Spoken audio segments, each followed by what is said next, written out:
Part 21. The Rebirth of Space, the Lucky Girl from a Farm Family. Author, He Would Fire Every. Chapter 201. Chapter 201 As It Should Be. Yamingjin turned to look at Lu Zikin and said coquettishly, "Brother Zikin, help me get a bottle of fragrant dew, okay? Please." Lu Zikin smiled and said, "I'll give it a try." The next day, Lu Zikin brought Ryuan and Ruhi to Qingkeju early. Lingshan looked at Ruhi in astonishment, stammering so much that he couldn't speak. "Master." Lu Zikin looked at Lingshan, then at Ruhi, and asked, "What's wrong?" Lingshan pointed at Ruhi, then pointed upstairs, and stammered, Master G, didn't you just go upstairs?" "How, why are you with Mr. Ziu again?" Ruhi replied, "Are you dazzled? I've been with you all the time." Lu Zikin thought of something and walked upstairs. When Ruhi saw Lu Zikin going upstairs, he was ready to follow him. Ryuan also thought of it and quickly reached out to hold Ruhi. Ruhi turned to look at Ryuan and asked, "What are you pulling me for?" As Anunu said, that one should be here. Ruhi asked, "Who is that? Who else could it be?" "The one who is dear to my heart." Ryuan gave Ruhi a white look and said in a low voice. Ruhi woke up from Ryuan's disgusted eyes and asked, "Are you talking about Drgu?" Ryuan nodded, looking at how impatient I am. "Who else could it be if she wasn't her?" Ruhi looked at Lingshan and asked, "Are you sure the man upstairs looks like me?" Lingshan is not stupid either. He understood from the expression on his head and lowered his head and replied, "It's very similar." Ruhi turned to Ryuan and said, "Aren't you curious?" Ryuan raised his eyebrows and whispered, "Shall we go up and take a look?" Ruhi replied, "Let's go." Lu Zikin pushed open the door of the study room and saw Gu Huayu leaning against the window sill, looking at him with a smile. Lu Zikin raised the corners of his mouth and said, "Lingshan said Ruhi was upstairs." "It's not Ruhi, it's me. I put on makeup that looks like Ruhi," Gu Huayu replied. "Imitation makeup? Can you hide it from Lingshan?" Lu Zikin looked at Gu Huayu in disbelief. Gu Huayu winked playfully and said with a smile, "Well, it can be so fake that it looks real." "Sir, Dr. Gu." Ryuan and Ruhi knock on the door and come in. Gu Huayu turned to look at Ruhi and said, "Ruhi happens to be here. Let me put on makeup and see if it can be fake enough to look real." With that said, Gu Huayu walked to the table and sat down. Only then did Lu Zikin notice that the table was filled with bottles and cans. He picked up a bottle and asked, "Xiao, what is this?" Gu Huayu took a look and explained, "Foundation is used as a base. The reason why I put on Ruhi's fake makeup is because Ruhi is about the same height as me." After finishing speaking, Gu Huayu said to Ruhi, "I'm just seeking truth from facts, and I didn't mean to say you are short." Ruhi smiled and leaned over and said, "Dr. Gu, there is no need to explain, I know." Among the four servants close to Lu Zikin, Ruhi is the shortest, Rugjuan is the tallest, Ruan is the fairest, and Ruyi is the thinnest. "You two sit down too," Gu Huayu said as she took the liquid foundation, mixed the color, and then applied it on her face.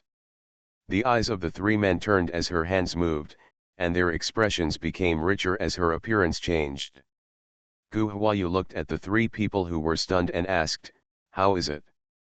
Lu Zikin stared at Gu Huayu, nodded and said, "It's very similar."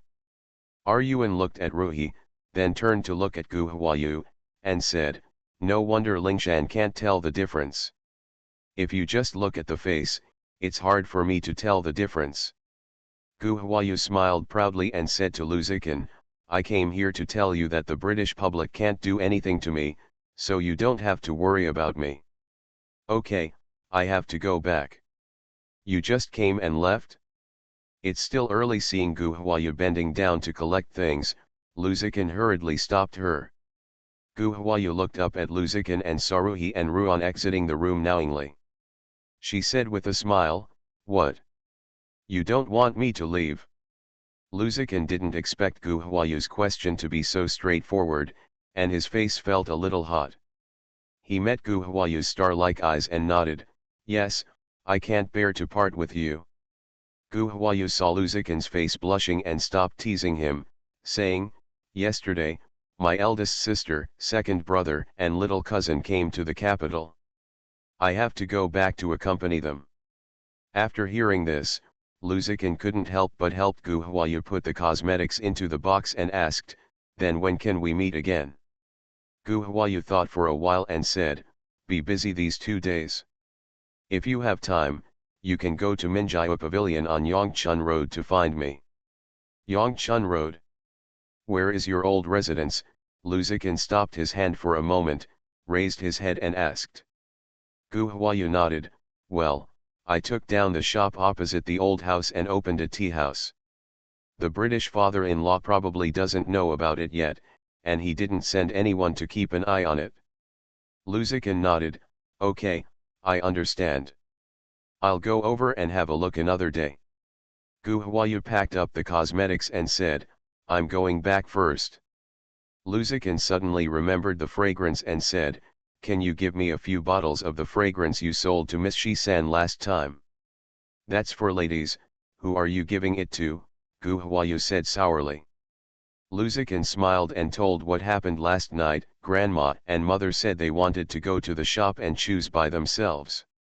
Ming Jin was anxious and wanted to get it immediately, so Gu Huayu opened the cosmetic case and took 2 bottles from it and handed them to Luzikin, 1 bottle of Wanju and 1 bottle of Encounter. The middle notes of Encounter are jasmine and hyacinth. The smell is very fresh. I hope Miss Ye likes it. You give her 2 bottles at once and she will jump with joy, Luzikin said with a smile. Gu Huayu said, "I'm going back first. When you come back, tell me what kind of incense they like, old Madam, MRSGN, and Madam Ye, and I'll make another one for them."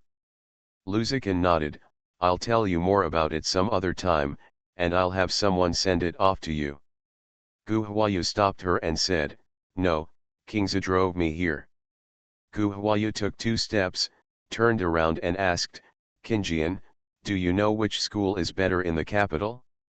My 6th brother has also come to the capital, and I have to find a school for him to attend." Luzikin said, "Then go to Zhixing Academy. The director of Zhixing Academy is Su Bachan.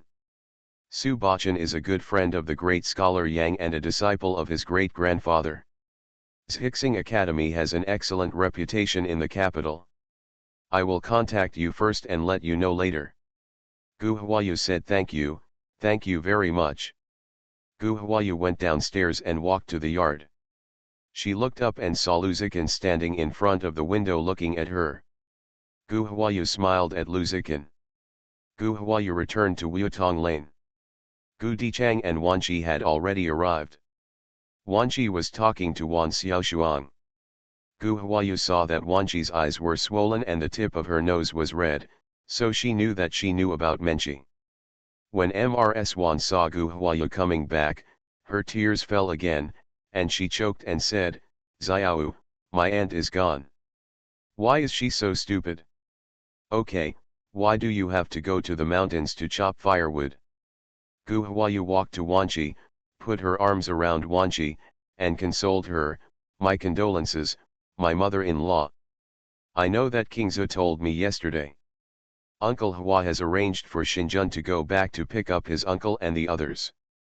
Xinjun has already left early this morning. Let's go." Wan Qi wiped her tears with a handkerchief. "Okay, thank you Xiao." Gu Huayu sat down next to Wan Qi, raised her hand to wipe away Wan Qi's tears, and said, "No need to say thank you to my daughter. My cousin has come to the capital, and I asked Zhengzhen to pick up my second uncle and second aunt." Wan Qi nodded and said yes. Thinking of Meng, Wan cried again and told Gu Huayu a lot about Meng's good things during his lifetime. Gu Huayu cried with Wan Qi for a while, until Wan Qi's emotions were relieved. She got up and went to the study. Gu Dichang saw Gu Huayu coming over and poured her a cup of tea. On the first day of the new year, Gu Huayu gave her 2 candies with a smile. On the first day of Chuyi, he turned to look at Gu Jinnan. Gu Jinnan smiled and said, "Thank you, sister-in-law." On the first day of the new year, he leaned over again and said, "Thank you, sister-in-law." He took the candy from Gu Huayu's hand. Gu Huayu flicked Chuyi's forehead with her finger and said, "You're welcome, let Qingyu take you to play on the street and buy you delicious food, okay?" On the first day of Chuyi, he turned to look at Gu Jinnan and asked, "Where is daddy? Will daddy go?" Gu Huayu replied, "If dad doesn't go, I will go with Qingyu on the first day of the new year. Is that okay?" Chuyi shook his head, "My dad won't go, and Chuyi won't go either. Chuyi will be with dad." Gu Huayu smiled and rubbed Chuyi's head and said, "Yes, I can withstand the temptation." Gu Huayu sat down and said to Gu Jinggui, "Sixth brother, I ask someone to contact Zhixing Academy. It may take 2 days before there is any news. In the past 2 days, Qingyu will take you to visit various places. How are you?" Gu Jinggui leaned forward and said, "Thank you Xiao, will it be troublesome? I can just learn from my third uncle at home." Gu Dichang said, "Zhixing Academy has an excellent reputation in the capital. Most of the teachers in the college are 2-rank Jinshi. Su Shanchang devoted his life to running schools and cultivated many talents for daxing." Gu Huayu nodded and said, "Chief Su Shan and Master Yangda, the master of 7th brother, came from the same sect, and they have a close relationship." Gu Jinggui said anxiously, "Such a good school, doesn't it cost a lot of money?" Gu Huayu smiled and said, "Sixth brother, don't worry about the money. You can just study in peace." Gu Jinggui bowed and thanked him. Gu Dichang and Wan stayed in the city for 1 night, and the next day they took Gu Jinnan and others to Zhuangzi. Gu Huayu was busy with the opening of her shop and did not go with her. The next day, Gu Chengwan took Wang back to Wutong Lane. Gu Huayu asked, "Why are you 2 alone? Where are the second brother and the others?" Gu Chengwan curled her lips and replied, "Eldest sister, second brother, junior high school students, Xiaoshuang, they all stayed in Zhuangzi. Then why don't you stay with them?" Gu Chengwan said angrily, "I was going to stay, but some people said that Zhuangzi was too deserted and clamored to go back to the city." "Just go back. They said that she lives with a woman and it is not safe on the road, so she has to be sent back." At this point, Gu Chengwan murmured in a low voice, "She thinks she looks like a fairy, so it's not safe. Damn it, I'm so mad at my aunt." Gu Chengwan glanced at Mrs. Wang who was helping Fei Lian get out of the car, and became even more angry. She raised her voice and said, "Second sister-in-law is too pretentious. She has only been in the city for 2 days, and she is so weak that she has to be helped out of the car. If you are at home, before and after the Dragon Boat Festival, it is the season of double grabbing. After putting down the bowl, you have to carry the dung on your back and carry the to work in the fields." Wang got off the car and was about to hold her waist and say she was tired from the car ride, but Gu Chengwan choked her back. Wang replied with a stern face, "Gu Chengwan, don't be so arrogant. What's wrong with Fei Lian reaching out to help me? Fei Lian was well taught by Xiao Yu. She is thoughtful and careful in her work. She is a good maid. You treat me coldly and coldly all day long. Should I eat yours or use yours?" Gu Chengwan frowned and was about to argue with Mr. Wang. Gu Huayu said, "Okay, let's talk a few words each. After coming back from Zhuangzi, we have been riding in the car for more than half an hour. We are all tired, so we went back to our houses to rest." Wang glanced at Gu Chengwan, snorted coldly, and took Felian back to her small courtyard. Seeing Wang walking away, Gu Chengwan said angrily, "Xiao, look at her." Gu Huayu advised, "She is not stingy, why do you care about her?" "But this person is so annoying," Gu Chengwan said. Gu Huayu smiled and said, "Do you know how to deal with this kind of person?" It makes her angry, but there is nothing you can do about it? How to deal with it? Gu Chengwan asked. Gu Huayu smiled and said, ignore her and treat her as nothing. But, she is dazzling in front of my eyes, how can I treat her as nothing? Gu Chengwan asked in confusion. So I want you to treat her as nothing, not as nothing. Did you see the look I gave her? Does she dare to yell at me? Let me tell you, for a person like Wang, the more you pay attention to her, the more energetic she will be. The more you ignore her, the more afraid she will be of you. Really? Gu Chengwan asked, turning her head. Gu Huayu nodded. Next, you try. Gu Chengwan nodded in agreement. Okay. Wang left and returned with Fei Lian. Xiao, I'm so bored in the house. I'll go out for a walk. Gu Huayu nodded expressionlessly. Go. Wang stood still. Gu Chengwan frowned and said, didn't I let you go? Wang looked at Gu Huayu, kneaded the handkerchief and said, Xiao, can you give me some money? Wang Xiui, don't go too far, you come here to eat and live in Xiao, and when you go shopping, you have to ask for money from Xiao. Why should Xiao give you money? Are you Xiao's mother or Xiao's father? You deserve it. Gu Chenjuan's fiery temper was easily controlled by Wang. Wang ignored Gu Chenjuan's roar and looked straight at Gu Huayu, waiting for Gu Huayu to reply. Gu Huayu smiled and said, second sister-in-law, it's not that I won't give you money, it's just that we are too tight. In the capital, food is not much more expensive than in Xishan. There are 20 or 30 people in our family, and our daily expenses are a huge amount. Since Gu Huayu's words reached this point, Gu Chengwan thought that Wang would give up. Unexpectedly, Wang had no intention of stopping. Xiao, I'm not asking for money from you, I'm borrowing money from you. I will pay you back after your second brother comes back. Gu Huayu asked, how much does the second sister-in-law plan to borrow? Wang stretched out a hand and said, how about borrowing this much first? Gu Chengwan asked, how much is so much? 5 big coins. Wang glanced at Gu Chengwan and said, Gu Xiaowan, did you mean it? You are sending 5 big coins to a beggar. Xiao, lend me 5 taels of silver. Gu Huayu shook her head, 5 taels.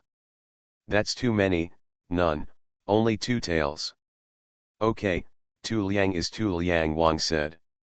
Gu Huayu turned around and ordered, Lonicera, take second grandma to set up a document, and then ask Shi Niang to give second grandma 2 taels of silver. End of this chapter. The Rebirth of Space, the lucky girl from a farm family. Author, he would fire every. Chapter 202. Chapter 202 Liberation. Ling Dong bent her knees and said, second grandma, please come with me. Wang did not expect that when she asked to borrow 2 taels of silver, Gu Huayu would ask her to create a written receipt. Moreover, she asked her servants to give her a written certificate and give her money. She remembered that when Zhang Xiahua was in Xishan, her monthly salary was 2 taels of silver. Honestly, in Gu Huayu's eyes, she is not even as good as a servant. Everything cannot be considered carefully. The more Wang thinks about it, the more angry he becomes, the more angry and aggrieved he becomes. No one in the Gu family regards her as a human being. Wang glared at Gu Huayu angrily. Gu Huayu met Wang's gaze and asked, what? Second sister-in-law doesn't want to borrow it anymore. Wang took a deep breath and said angrily, borrow. Landong bent his knees again and said, please come with my slave, second grandma. Gu Chengwan watched Wang and Liandong walk away. Xiao, it's not like you don't know who she is, why do you still want to lend her money? This woman is so capable, you can't set a precedent for her and let her taste the sweetness. Otherwise, who knows how many things will happen to her in the future. Gu Huayu looked at Wang's back and replied. She is already extremely angry when Lonicera is asked to write a note for her today. This makes her even more uncomfortable than not lending her money. Uncomfortable? You think highly of her. A person like her is shameless, so what use is the letter to her? Gu Chengwan curled her lips and said in disapproval. Gu Huayu consoled her, okay, don't be angry about the 2 taels of silver. The shop is about to open, so we have to make the fragrant dew quickly. When it came to business, Gu Chengwan put Wang's matters aside and nodded in agreement, yes, I'll go right away. Gu Huayu reminded, let Hengxia, Chaoyang and the others practice their makeup skills. Gu Chengwan said without looking back, I understand. Wang was led by Liandong, handed the written certificate to Xi Niang, paid 2 taels of silver from Xi Niang, and then took Felian out of Wuyutong Lane. The 2 of them were standing on the street. Fei Lian asked, second grandma, where should we go shopping? Wang asked, do you know where the opera troupe is in the capital?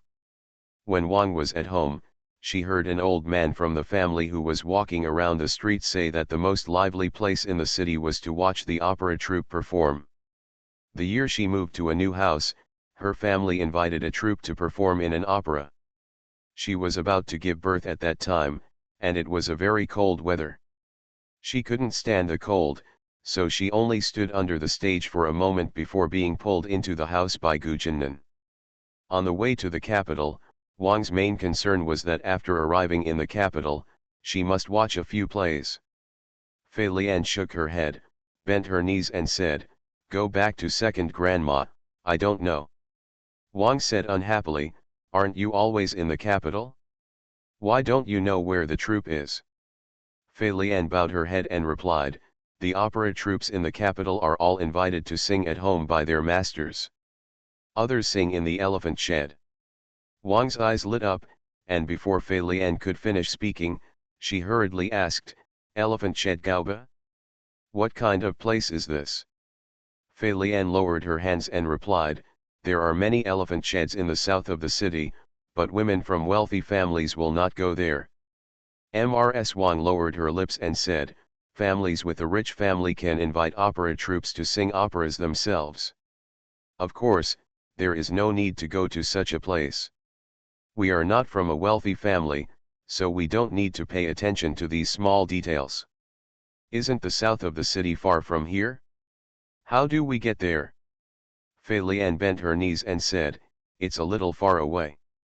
Second grandma is waiting for me here. I'll go back to the house and ask someone to drive the car. Let's go there in the car.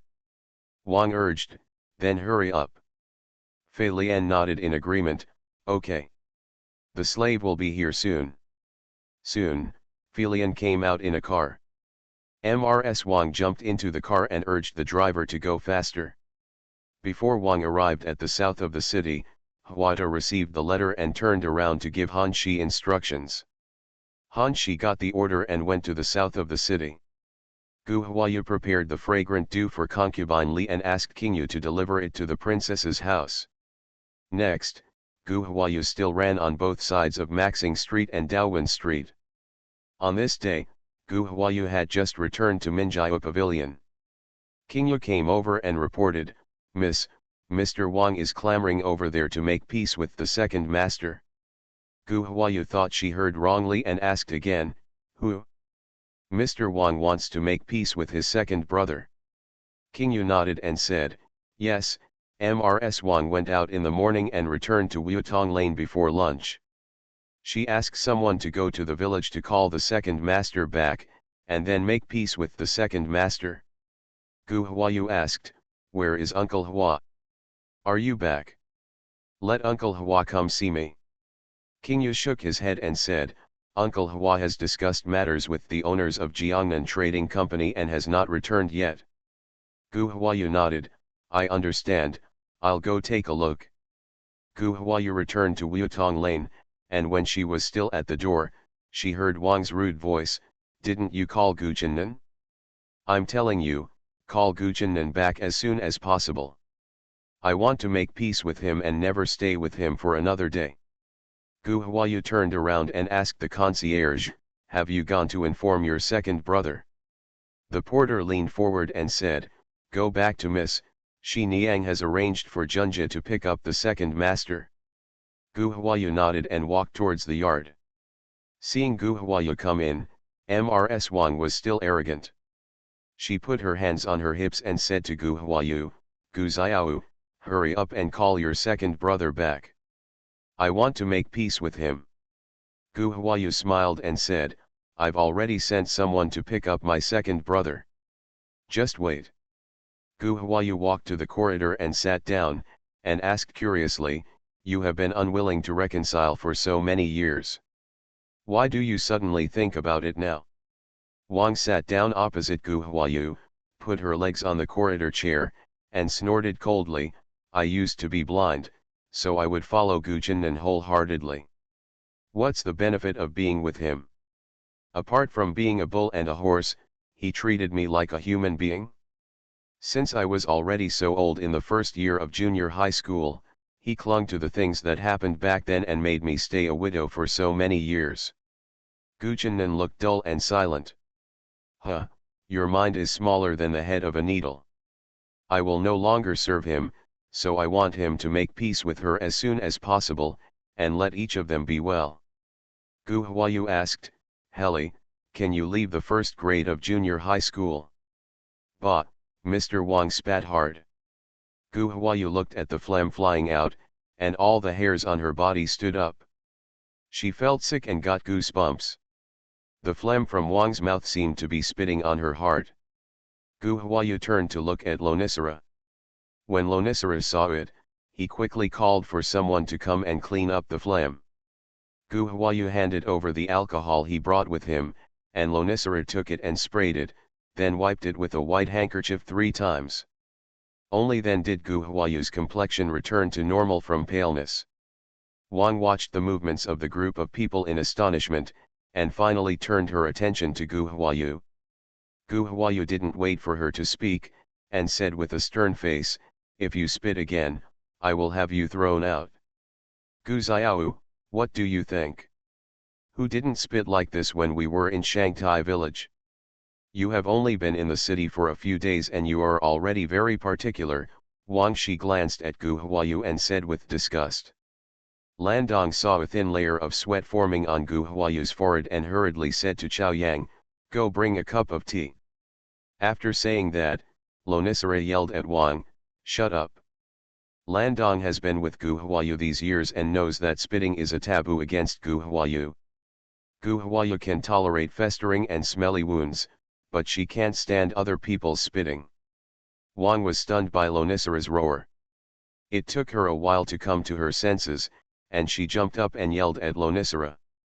"Zhang Xiahua, you little prodigal, how dare you yell at me, I won't beat you to death today." Wang cursed and rushed towards Lonicera.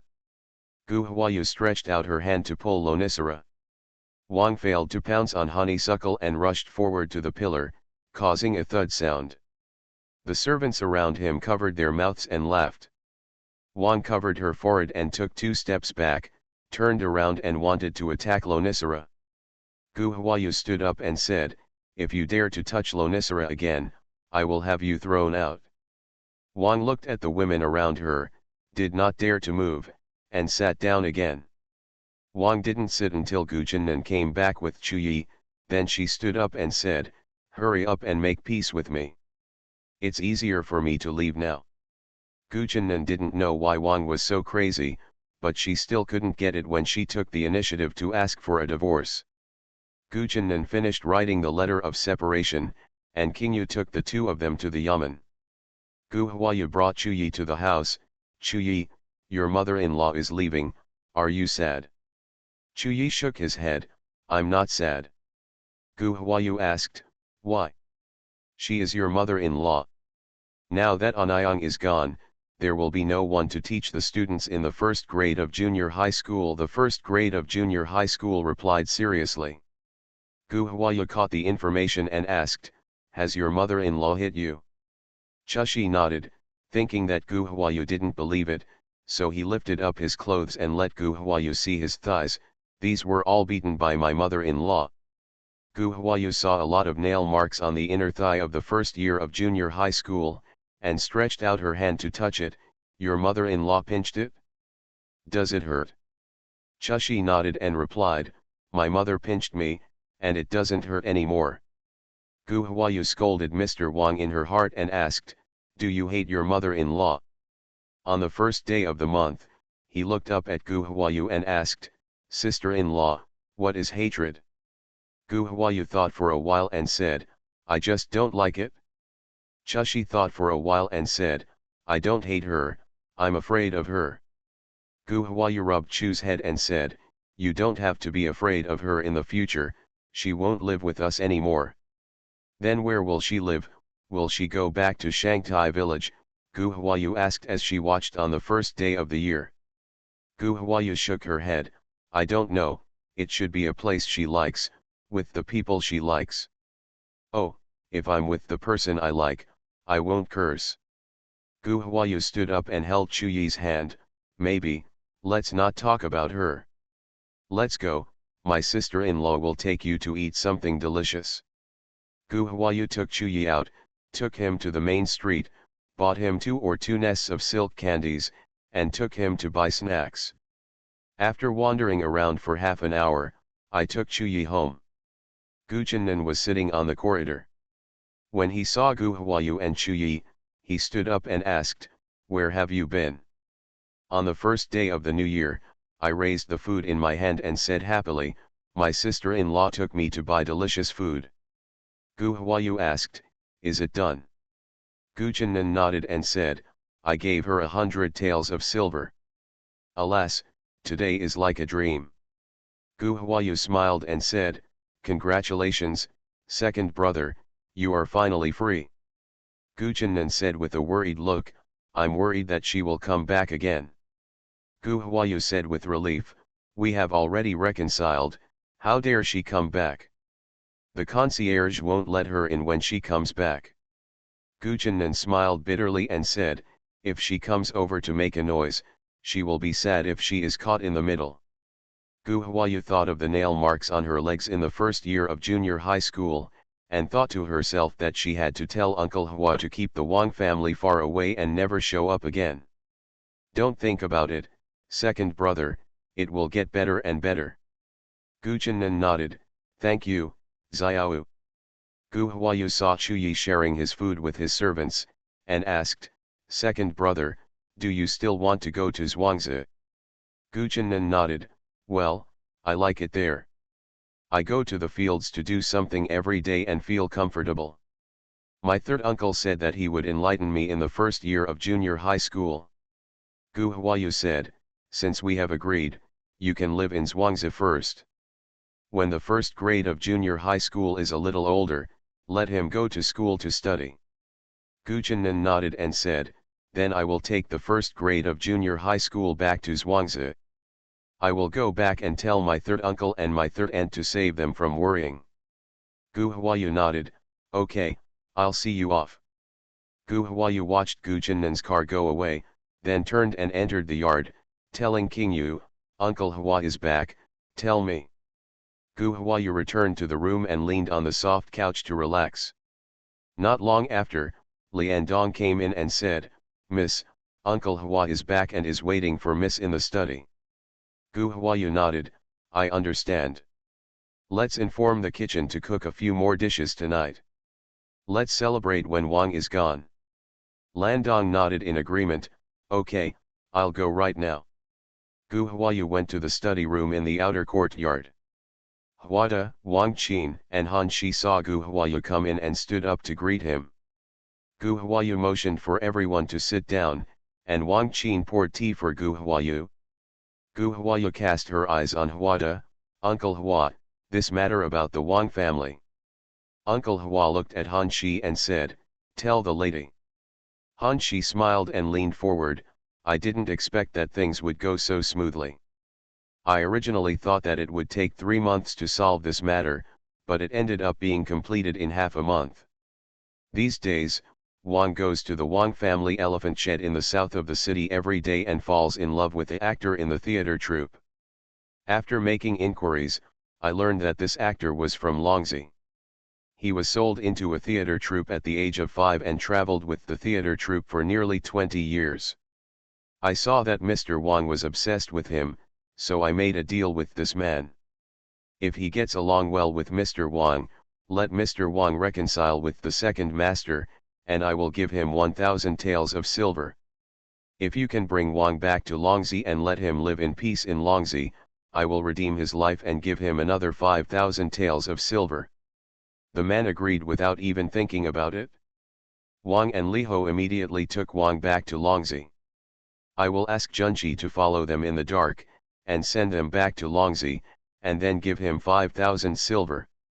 After hearing this, Gu Huayu breathed a sigh of relief and said, I wish her to find true love. As long as she doesn't bother her second brother anymore, everything will be fine. I asked the kitchen to add more dishes to celebrate tonight. Wang Qin asked, do you have any wine? Han Shi smiled and said, don't try to persuade the young lady to drink with you. It's okay, let's just have a small drink, Gu Huayu said. Han Shi shook his head and said, Miss, I can't believe what you said. At night, Gu Huayu couldn't resist the temptation of wine and drank a few more glasses. In the blink of an eye, May 29th came, and the Huayuj Pavilion on Daowen Street opened. The auspicious time for Huada to find someone to look at was the first quarter of the lunar month. Gu Huayu came over at the end of the lunar month and checked the upstairs and downstairs. Miss, it's an auspicious time. Uncle Hua asked you to pick up the plaque you came over and reported. End of this chapter. You are listening to novels at Bless Up channel. Wish you happiness and luck. Please subscribe to receive new novels. How do you feel about this novel? Please like and leave a comment. The Rebirth of Space, the lucky girl from a farm family. Author, he would fire every. Chapter 203. Chapter 203 Looking for Trouble. Gu Huayu followed Qing Yu out, took the incense in Uncle Hua's hand, bowed in all directions, inserted the incense into the incense burner, then took the red rope in Su's hand and pulled the flower ball curtain. The gilt plaque with a blue background is exposed, and the three characters Huayu Pavilion are dazzling in the sunlight. The gongs, drums, and firecrackers suddenly sounded loudly. After unveiling the plaque, Gu Huayu looked at the door. She was really disturbed by the noise, so she retreated into the house. Miss Shi from the Shi Mansion, second Grandma Yang, and Princess Jinglian have arrived. Chao Yang came in and reported. Gu Huayu hurriedly turned around to greet her. Princess Jinglian and her entourage had already gotten out of the car. Gu Huayu stepped forward to greet her and let Princess Jinglian inside. Miss Shi-san took Gu Huayu's hand and said, Xiao, wait a minute, let me introduce you to a friend. At this moment, Gu Huayu discovered that there was a woman wearing a gold-threaded gauze skirt standing next to Shi Yame. The woman is tall and has a pair of particularly vivid auspicious eyes. She is looking at herself with a smile. Gu Huayu Fushen said, Hello, I am Gu Huayu, thank you for coming to support me today. Shi Yame smiled and said, Mingjin, this is Xiao. Xiao, this is Ye Mingjin, the third young lady of Qingqiu Palace. Ye Mingjin returned the gift to Gu Huayu and said, Hello, Xiao, I am Ye Mingjin. Thank you for your forgetfulness and encounter. I like it very much. I am here to send you blessings on behalf of Brother Zikin. Ye Mingjin said the last sentence very softly, so softly that only Gu Huayu could hear it. After saying that, he winked at Gu Huayu playfully. Gu Huayu smiled and said, As long as you like it, come to the house to invite me. Gu Huayu let a few people into the house. Gu Chengwan saw the opportunity and asked Chao Yang to serve tea. Princess Jinglian sat down and took a sip of tea. She looked around and said to Yang Jing, this place is not small.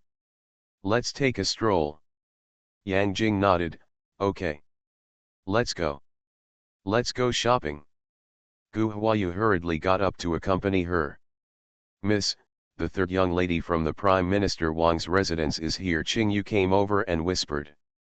Gu Huayu was stunned for a moment, thinking to herself that she was afraid that the person who came was not good. Wang Qin stood behind Gu Huayu.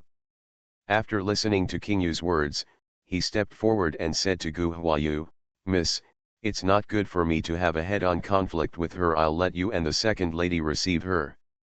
Gu Huayu nodded and told Qing Yu, "I am accompanying the princess and the others, but I can't get away for a while. Let Aunt Wang and second sister go and receive them, and don't be rude to the guests." King Yu bowed down and turned around to look for Gu Chengwan. "Princess, please come upstairs." Gu Huayu led Princess Jinglian and others upstairs. Princess Jinglian followed Gu Huayu to the second floor. The group was still on the stairs when the mother-in-law's voice came from the door. "Where's your boss? Ask her to come over and receive our young lady." Princess Jinglian stopped and turned to look at the door. "Whose servant girl? So arrogant." Yang Jing replied, "I don't know. From the sound, I'm afraid they are looking for trouble." Princess Jinglian looked at Gu Huayu and asked with a smile, "Have you just come to the capital and you have offended someone?" Gu Huayu shook her head innocently, "A civilian woman doesn't know either." Princess Jinglian smiled and consoled her, "Don't be nervous, I'm here." After saying that, Princess Jinglian walked downstairs and said, "Let's go over and have a look." Gu Huayu thanked her and said, "Thank you, Princess." At the door, Gu Chengwan said happily, "Auntie, please come inside.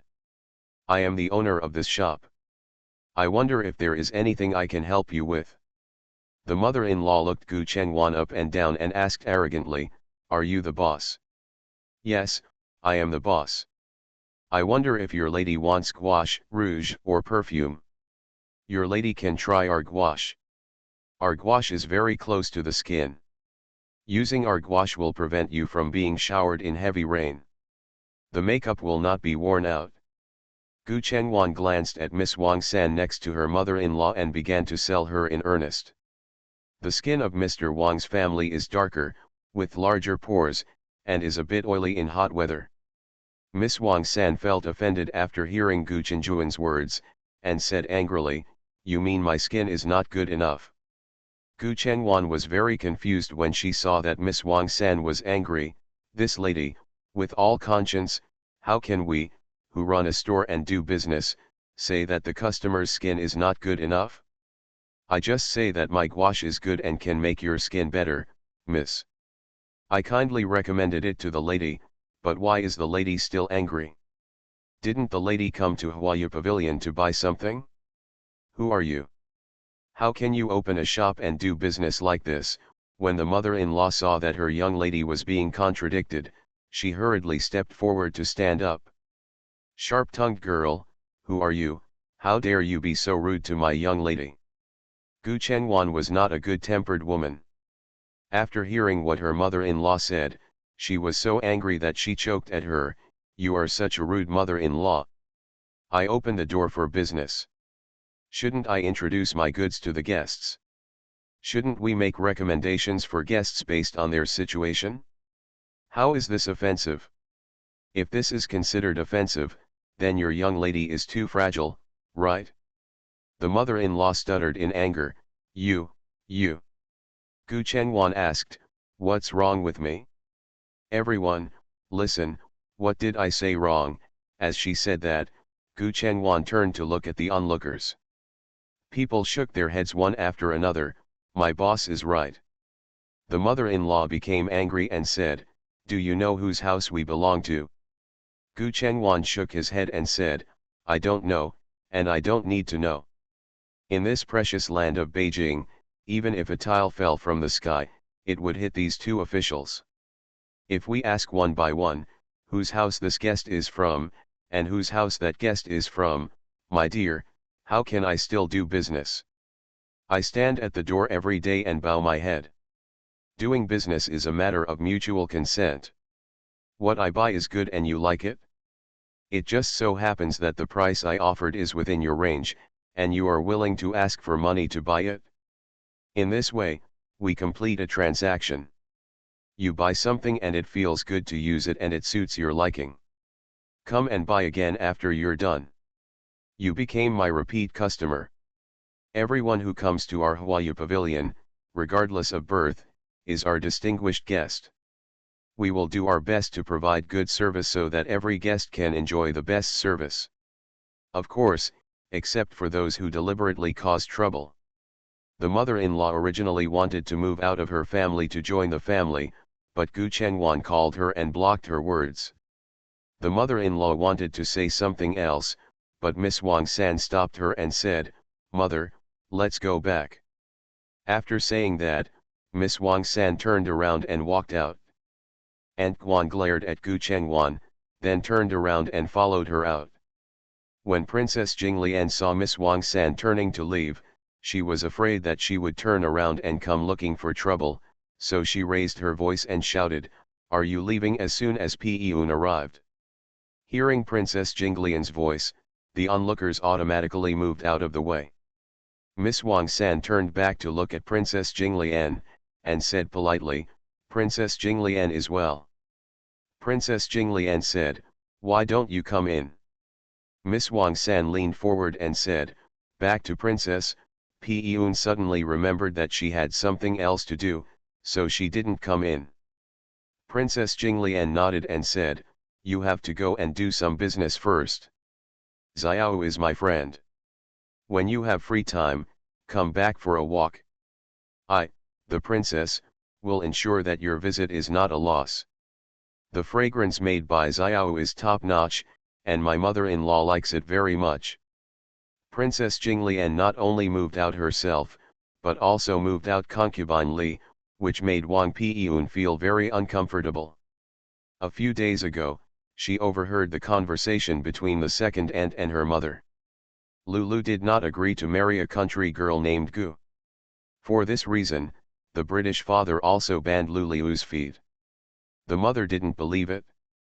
The second aunt also said that the British government sent people to keep an eye on Lulu and her surnamed Gu Xiangwu. Lulu also opened a rouge shop on Daowen Street for girls from the Gu family. Wang Pi-Yun didn't believe it at first, so she sent people to Daowen Street to inquire about it. They found out that the owner of Huayuj Pavilion was named Gu. The situation was consistent with what the second aunt said. She was so angry that she couldn't eat or sleep for 2 days. She came here today just to spoil the fun. Wang Pi-Yun did not expect that Gu Xiao would actually hit up Princess Jinglian. On second thought, with Lulu helping to set up the connection, it would not be unusual for Gu Xiao to hook up with Princess Jinglian. Thinking like this, Wang Pi-Yun felt sour in her heart. "Okay, listen to the princess, Pi-Yun will come back to bother you some other time when she has time." Gu Chengwan said happily, "Miss Wang San, please go slowly. Welcome to visit us next time." Wang Pi-Yun glanced at Gu Chengwan. She was pretty, but not a beauty. Why did Lulu fall in love with her? He also went to great lengths to open a shop for her. Gu Chengwan was inexplicably stared at by Wang Pi-Yun. She raised her hand and touched her face, and said to Wang Qin beside her, "Aunt Wang, this Miss Wang San seems to be very hostile to me." Wang Qin nodded, "Well, I can see it too. It is indeed full of hostility." Gu Chengwan asked, "Why?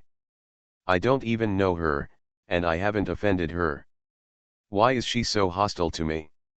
Wang Qin smiled meaningfully and did not accept Gu Chengwan's words. Wang Qin knew in her heart that Wang Pi-Yun mistook Gu Chengwan for Gu Huayu. It was normal for her love rivals to be extremely jealous when they met. Here, after Wang Pi-Yun left, Gu Huayu thanked Princess Jinglian, "Thank you, Princess, for rescuing Xiao."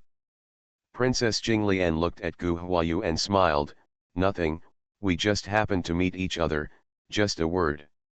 Gu Huayu wrote down the favor of Princess Jinglian.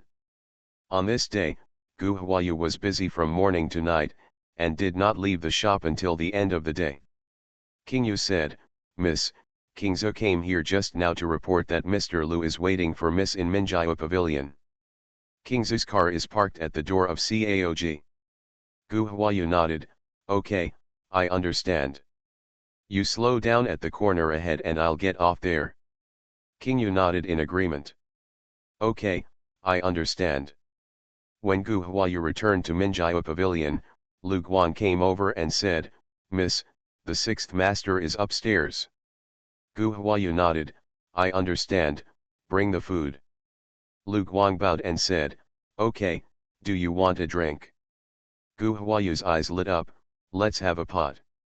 Gu Huayu went up to the second floor, and Ruhi stood at the door, leaning forward and saying, Dr. Gu. Gu Huayu looked at the house, pointed at the house, and asked in a low voice, Master Lu is in the house. Ruhi nodded, yes. Gu Huayu said, go down and meet Lu Guang and the others for a drink. Ruhi smiled and bowed in response. Gu Huayu pushed the door open and saw Lu Zikin standing in front of the window looking across. Seeing that he was looking attentively, Gu Huayu walked over and stood beside him, and asked sourly, what are you thinking about? I didn't even know when I came in. Lu Zikin turned his head to look at Gu Huayu, and then looked to the opposite side, Xiao, look, someone is worshipping in your old house. Gu Huayu has already seen and is looking at who is kneeling down. It was already dark at this time, and in the dark ruins the incense and candles were more conspicuous. It's him, the person waiting to be worshipped raised his head, and Gu Huayu could see his face clearly. LV Zikin's eyesight was not as good as Huayu's and asked, do you know him? Who is it? Gu Huayu said, the Wan family brother we met on the road to Fanlu last time who was beaten. Why did he come here to worship? Just wait. LV Zikin turned around and asked, Xiao, where are you going? Gu Huayu replied, I'll ask him. Wait, I'll go with you. Lu Zikin turned around and followed. Lu Guang and Ruhi were sitting by the stairs talking. When they saw Lu Zikin and Gu Huayu coming downstairs, they all stood up and said, Master. Miss. Lu Zikin laid his hands and said, you take your seats while we go out. Lu Guang and Ruhi watched in surprise as they walked out of the door and sat down obediently. Gu Huayu and Lu Zikin came down from upstairs. When they entered the old house, they saw only burning incense and candles, but no sign of Wan Chenggrui. Lu Zikin said, he has left.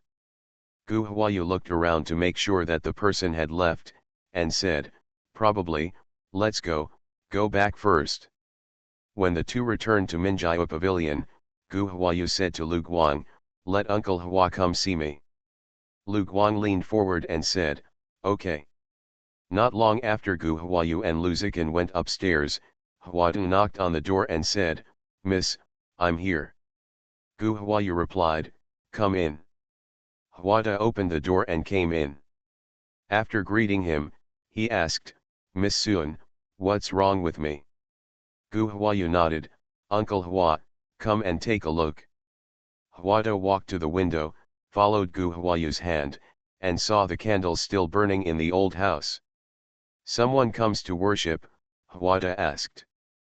Gu Huayu nodded, yes, the person worshipping is Wan Chenggrui from Wanfu. Why does he come here to worship? The Wan family is related to the Hua family. When Huada heard about Wanfu, he suddenly understood. He raised his hand and patted his head and said, Wanfu is Madame's natal family.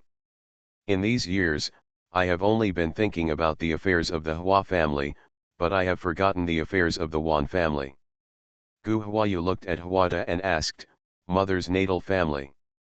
Huada nodded and said guiltily, yes, Madame's natal family. Madame's surname is Wan, and her name is Wan Hanru. After the incident that year, I was hunted down and did not bother to go to Wan's family to have a look. Later, when I came back, I also traced what happened back then. I didn't go to Wanfu to see it. Gu Huayu pointed to the chair and said, Uncle Hua, sit down. I don't blame you for this. This is my fault. I actually forgot to ask my relatives on my mother's side. Gu Huayu poured a cup of tea for Huada and asked, what day is it today? Why did Wan Chenggrui come to the old house to worship? Huada thought for a while and said, Madam's birthday seems to be at the end of May. Gu Huayu nodded, that's it? Let me prepare the things for worship, and I will go to worship later. Also, check the situation of Wanjia. The flowers are so big that I can't bear to do anything. After Huada left, Gu Huayu walked to the window again and looked across quietly. Lu Ziqin walked up to Gu Huayu and asked, do you feel bad? Gu Huayu nodded, well, I'm sorry for my mother, I actually forgot about her relatives. Lu Ziqin raised his arms and put his arms around Gu Huayu's shoulders, comforting him, don't blame yourself, you have had a hard time these past few years. It's reasonable that you can't take care of it for a while. End of this chapter. The Rebirth of Space, the lucky girl from a farm family. Author, he would fire every. Chapter 204. Chapter 204. Let's talk slowly later. Gu Huayu leaned on Lu Ziqin's shoulder and sighed slightly, if grandma is living well, I will feel better. Last time I heard Li Tao talk about how miserable grandma and the others were, and I felt very sad. Lu Ziqin tightened his hands and said, I understand. From now on, we should respect the elderly and take good care of them so that they can live a good life. Gu Huayu nodded and stood leaning against Lu Ziqin. She didn't stand up straight until there was a knock on the door. Lu Guan came in and reported, Miss, the items for worship are ready. Do you want to go over now? Gu Huayu walked out and said, go now. Will you wait for me here? The latter sentence was addressed to Lu Ziqin. Lu Ziqin followed and walked out, I'll go with you. Gu Huayu looked at Lu Ziqin and nodded, okay then. The group went to the old house. Huada set up the desk. Gu Huayu came forward and knelt down. Lu Ziqin took the incense from Huada's hand and offered it to Mrs. Wan. After worshipping, the group returned to Minjiao Pavilion. Lu Guang led King Zhu up with the food, Miss, please eat quickly. Lu Ziqin filled half a bowl of soup for Gu Huayu, drink some soup first. Gu Huayu thanked her and lowered her head to drink. After the meal, the two of them moved aside to drink tea. King Zhu came in and removed the dishes. Lu Ziqin poured tea for Gu Huayu and asked cautiously, Miss Wang San went to the shop today. Gu Huayu looked at Lu Ziqin and asked, how do you know? By the way, Miss Ye told you. There was no emotion on Gu Huayu's face, and Lu Ziqin felt a little apprehensive, so he nodded and said, Ming Jing came back from your place, dancing with excitement, chatting with her grandmother, mother, and others with joy, saying that Miss Gu Er's eloquence was very good. Gu Huayu felt somewhat resentful when she thought of Wang Piyun. Gu Huayu took a sip of tea and curled her lips and said, Miss Wang San was unlucky today and met the second sister. The second sister has a sharp tongue and a bad temper, which made Miss Wang third miss wronged. Lu Ziqin refilled Gu Huayu's tea, why do I smell sour gas? Huh. Could it be that the tea has gone bad? Gu Huayu said hum and turned her head away. Lu Ziqin pushed the teacup towards Gu Huayu, tilted his head and looked over, and asked, are you angry? Gu Huayu pouted and said nothing. Lu Ziqin leaned his head over and looked at Gu Huayu. He stretched out his hand to hold Gu Huayu's hand and whispered, are you really angry? How about you hit me twice to vent your anger? Facing Lu Ziqin's flattering gaze, Gu Huayu's resentment dissipated a lot. She still kept a straight face and said calmly, I'm not crazy, why should I beat you? If I want to, I should beat the British father who is the culprit. When talking about the British father-in-law, Gu Huayu was filled with boredom. Lv Ziqin followed Gu Huayu's words and echoed, my Xiao is the most sensible, and well-behaved. Gu Huayu is not an unreasonable person. When she saw Lu Ziqin trying to coax her, she stopped being angry with him. He smiled and said, I like to hear nice words. Say more. Lu Ziqin sat upright and said seriously, I won't say anything anymore. Life is a long time. We have to keep it flowing. I have to save some and tell you slowly later. Lu Ziqin's words were as sweet as Gu Huayu's. Even though she has lived in modern times for more than 20 years, she is still very traditional at heart. She hopes that their love will be mutual loyalty and that they can live together for decades, just like living a life, surrounded by firewood, rice, oil, and salt every day, plain and real. Gu Huayu smiled with her eyebrows crescent and looked at Lu Ziqin with bright eyes. You must keep your word. Lu Ziqin was fascinated by Gu Huayu's star-like eyes. After listening to Gu Huayu's words, he replied, of course, we will talk about it until we are 7 or 80. Gu Huayu leaned back, thinking about how old she was, and said with a smile, at that time, I was afraid that my teeth had fallen out, my eyesight was dazzled, my face was full of wrinkles, and I even staggered when walking. Lu Ziqin looked at Gu Huayu affectionately and said, I'm older than you, and I have more wrinkles on my face than you. You can't dislike me. Gu Huayu thought about the two of them supporting each other and felt very happy. She shook her head and said, no, you should be blessed if you can win one person's heart and work together until old age. It's not too late to be grateful. How can you dislike it? Lu Ziqin held Gu Huayu's hand and said emotionally, Xiao. Before Lu Ziqin finished speaking, there was a knock on the door. Gu Huayu sat up straight and said in a loud voice, come in. Huada pushed the door open and came in, leaned forward and said, Miss, I went to check. Madam Ping's mother, Ms. Ping, is now living in a side courtyard of Wanfu with her daughter-in-law, Ms. Wang, and her grandson Wan Chenggrui. They are living very hard. Even though he knew this was the result, Gu Huayu was still very angry after hearing Huada's report. She was angry at the person who bullied her grandmother, and even more angry at herself. She has been back for so long, but she didn't even think of asking about her closest blood relatives, so they would suffer for a few more years. Gu Huayu clenched her fists because she blamed herself, wanting to punch herself a few times. Lu Ziqin kept looking at Gu Huayu and noticed her emotional changes.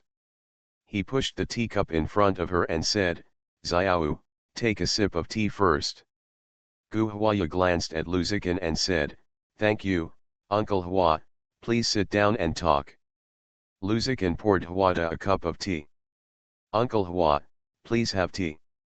Huada bowed and said, thank you, Mr. Lu.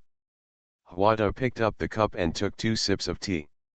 Gu Huayu had calmed down and said, Uncle Hua, tell me the story of Wanjia. Huada bowed and said, okay. When I met my wife's father was my lady's grandfather Wan Yunchu. Wan Yunchu was Qianzong in Guanglu Temple, a junior official of the 6th rank. Wan Yunchu went to Guanglu Temple to work as an errand, which was a blessing. It is said that Wan Yunchu's grandmother fell in love with the daughter of the Hung family and wanted to marry the Hung family, so she told several unmarried grandsons of similar age in the family that whoever marries the Hung family will enjoy the favor. The person of Wan Yunchu's heart is his cousin Shen. For this favor, he agreed to marry the daughter of the Hung family. Unexpectedly, on the wedding day, he also carried Ms. Shen through the door. This matter was quite a big fuss at the time. Somehow, the Tara family swallowed the sigh of relief. The second year after Ms. Ping entered the house, she gave birth to the young lady's uncle. 6 years later, she gave birth to the lady. My uncle treats his wife very well, and the brother and sister have a deep relationship. My uncle was very diligent and achieved good results in the military examination during the late emperor's period. He directly entered the Wuchen Army and Horse Department and later became the deputy commander of the Wuchen Army and Horse Department. In the 4th year after my wife married into Huafu, my uncle suddenly died suddenly. At that time, the lady was pregnant with the young lady. I was worried that my wife would be sad when she found out, so I didn't dare to tell her. Not long after, something happened in Hua Mansion. Ms. Ping, who is currently in the residence of Shang Shi, is the niece of Ms. Ping. At that time, Shi Shangshu was only a minister of the Ministry of War, not yet a minister. Mrs. Ping was afraid that the old lady could not withstand the successive blows, so she took the old lady Ping to Zhuangzi on the outskirts of the Shi family and lived there for a year. In these years, Mrs. Ping has also been supporting Mrs. Ping's three grandparents. Huado was afraid that Gu Huayu would feel uncomfortable after hearing it, so he omitted many details and only gave a general outline. Just a few generalizations made Gu Huayu feel pain in her heart, as if it were a pain in her skin. Luz Haikan looked at Gu Huayu, who was in tears. He hugged her into his arms and whispered, "Xiao, just cry when you feel uncomfortable." Huado wiped her tears, stood up and left. Gu Huayu nestled in Luzikin's arms, crying from a small voice to a loud cry, until she was tired of crying and fell asleep in Luzikin's arms. Huada stood outside the door. He didn't hear the cry and pushed the door open. Luzikin raised his hand to signal Huada to silence. Huada gestured to carry Gu Huayu to the bed in the inner room. Luzikin shook his head and asked Huada to bring the bed sheet over. Huada went into the room and took out a thin quilt to cover Gu Huayu. In this way, Gu Huayu slept with her pillow on Luzikin's thigh and her arms around Luzikin's waist. The next day, Gu Huayu woke up and opened her eyes to see Luzikin looking down at her. He sat up quickly and stammered, I leaned on you, and you slept all night." Luzikin nodded and asked, "Do you have a headache after crying for so long last night?" Gu Huayu shook her head, looked at Luzikin's leg and said worriedly, "It doesn't hurt, is your leg numb?" Luzikin shook his head, "It's okay." "Is everything okay?" "Stand up and let me take a look," Gu Huayu said, reaching out to pull Luzikin. Luzikin stood up, but his legs didn't work and he staggered and almost knelt down. Gu Huayu quickly stretched out her hand to support her and said angrily, "You said it was okay, why didn't you wake me up?" Luzikin sat back, tried to straighten his legs, and said, "I can't bear to wake you up." "Don't worry, it will be fine in a while." Gu Huayu knelt down and massaged Luzikin. After a while, Luzikin's legs returned to normal. Gu Huayu said, "I'm going to wash up, and I'll ask Ruhi to come in and wait on you." Luzikin shook his head, "I did all these things myself." Gu Huayu smiled in surprise, "I didn't expect Mr. Lu to be so independent." Luzikin pursed his lips and smiled, "I have always been independent." Gu Huayu pointed to the lavage room, "You go and wash up first, and I'll change my clothes." Luzikin nodded, turned around and entered the bathroom. Gu Huayu went into the inner room to change her clothes, and took out a moon-white men's suit from the space.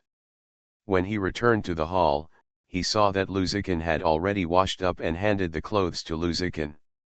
"Qinjian, change into the set of clothes." Luzikin looked at the clothes in Gu Huayu's hand and said, "I can't wear your clothes, can I?" "This is yours. I was shopping a few days ago and passed by a ready-made clothing store. I saw that this style was good. I thought it would look good on you, so I bought it back. I didn't have time to give it to you, so I will use it today." Luzikin's face showed visible joy, and he reached out to take the clothes. "Thank you, Xiao. If you see something suitable later, buy me 2 more sets." Gu Huayu responded readily, "Okay." Luzikin's face suddenly smiled, revealing his teeth as white as jade, which was so beautiful that Gu Huayu couldn't move his eyes away. This was the first time that Gu Huayu saw Luzikin smiling so happily. Luzikin changed his clothes and came out. As he walked, he looked down and said, "Xiao, it fits me very well. How do you know my size?" Gu Huayu smiled and said, "What's so difficult about this? Don't forget, I am a doctor. If I want to remember a person's size, it only depends on whether I take this person into my heart." Luzikin's smile became even brighter, and he turned his head to look at Gu Huayu, "So, I am the one who lives on the top of Xiao's heart." Gu Huayu blinked at Luzikin, "What do you think?" Luzikin shook his head, "Don't guess, I know, I am the one who lives in your heart, just like you live in mine." Gu Huayu smiled but said nothing. Lu Guang knocked on the door and brought breakfast in. The two had breakfast together. Lu Zikan asked, Xiao, where are you going today? The shop.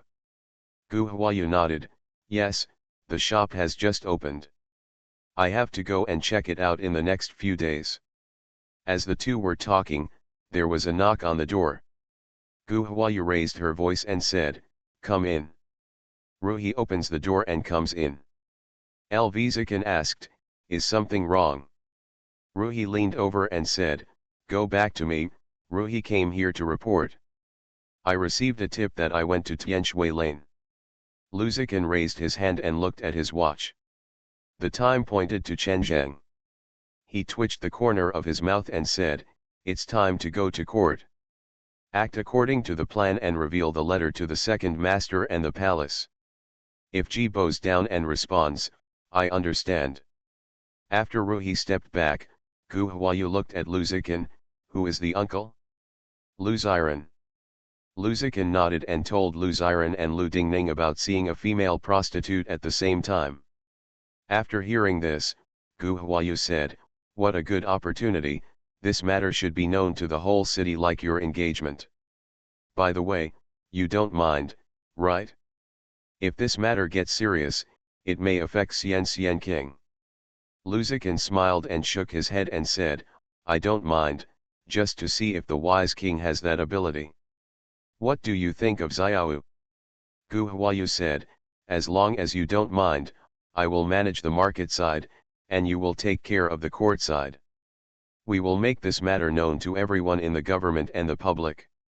Can't he, the British father, do it? I want to see, can he keep Mr. Lu this time? Lu Zikan's eyes lit up, okay, that's it, I'll go to the Yang mansion later. Yang Jing's father, Yang Yangkai, served in Yushitai. Gu Huayu shook her head, don't go there yourself. Once this starts, the British Duke will definitely investigate, and we can't let him investigate you. Yang Jing's husband Shi Heshu has a good relationship with Mr. Ye. We can start with Mr. Shi. Lu Zikan nodded and said, okay. After the two of them reached an agreement, Lu Zikan left Minjiao Pavilion first. Gu Huayu asked King Zhu to take a group of people to Tianshui Lane to watch the commotion, and asked King Yu to take a group of people to go to various tea houses to spread the news. Lu Dingning had just left the palace gate after the morning court. Yang Zuzi, the young man, came over to greet Lu Dingning in a hurry and whispered to Lu Dingning. After hearing this, Lu Dingning's face immediately turned dark and he said, let's go to Tianshui Lane. Yang Zuzi bowed and nodded, yes, sir, please get in the car. Yang Zuzi helped Lu Dingning into the car, sat next to the driver, and told the driver Zioba, drive to Tianshui Lane. Lu Dingning was sitting in the carriage and urged, the faster the car, the faster the car. Yes, sir. Yang Zuzi bowed in response, then urged Zioba, faster. Lu Dingning cursed the green light in his heart. I paid you to redeem yourself, but you cuckolded me. Lu Dingning has been suspicious of Lu Guang for a long time.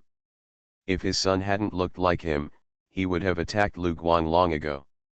For this reason, he warned Lu Guang more than once, asking her to keep to herself and never do anything that would be sorry for him, otherwise, he would make her regret it. Thanks to Dong0900 Dong and Nanosilicon for the reward. Thanks.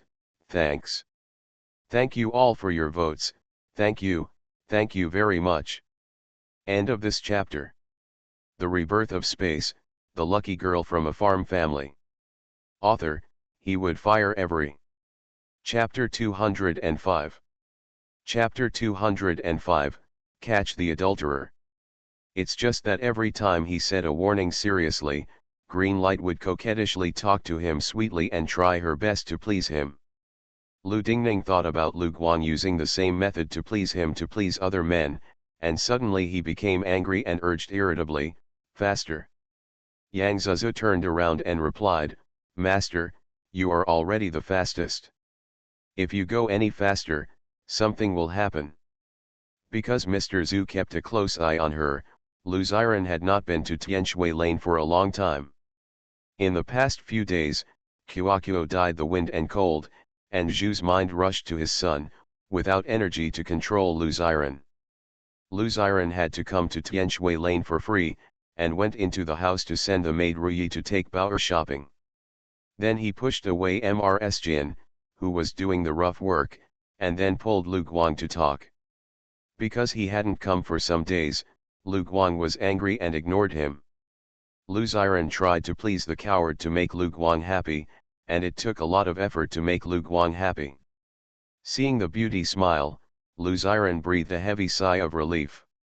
The next thing was to do firewood and fire, and it was a matter of course. When Lu Dingning's car arrived at the small courtyard, Yang Zuzi saw that the gatekeeper was not there, so he turned around and reported, "Master, Mrs. Jin is not here." Lu Dingning jumped out of the car and walked angrily inside. He took only 2 steps, but he was afraid that the wild man was a young and strong man and he would be at a disadvantage if he couldn't beat him. Then he turned to Yang Zuzu and said, "Follow us." Yang Zuzu nodded quickly and said, "Yes, the younger one will come." As he said that, Yang Zuzu reached out and grabbed the whip from Li Ba's hand before walking towards Lu Dingning. Yang Zuzi has been coveting Green Light's body for a long time, and he has hinted at it many times. However, Green Light pretends to be stupid and doesn't understand, which prevents him from succeeding. He still acted as a green light to protect Lu Dingning.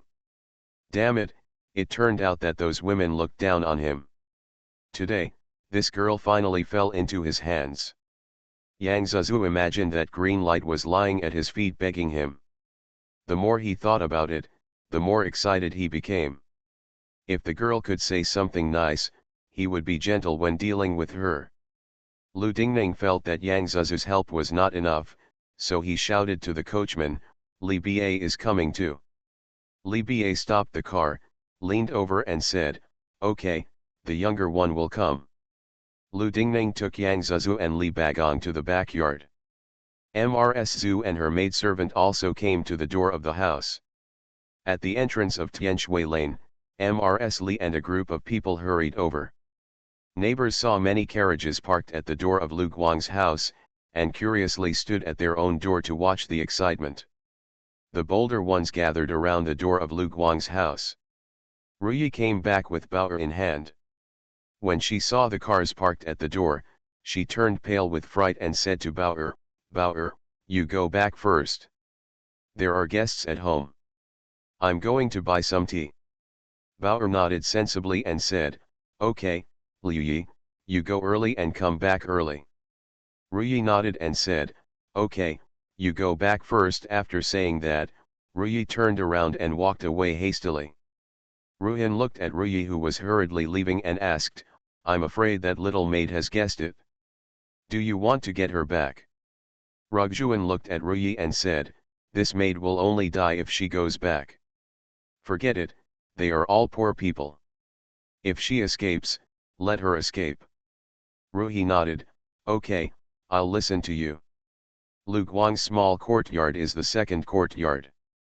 Lu Dingning took Yang Zuzu and Li Ba into the moon gate and heard Lu Guang's gasping, Lu Dingning's eyes spitting fire, and Yang Zuhun and Li Ba's bodies bursting into flames.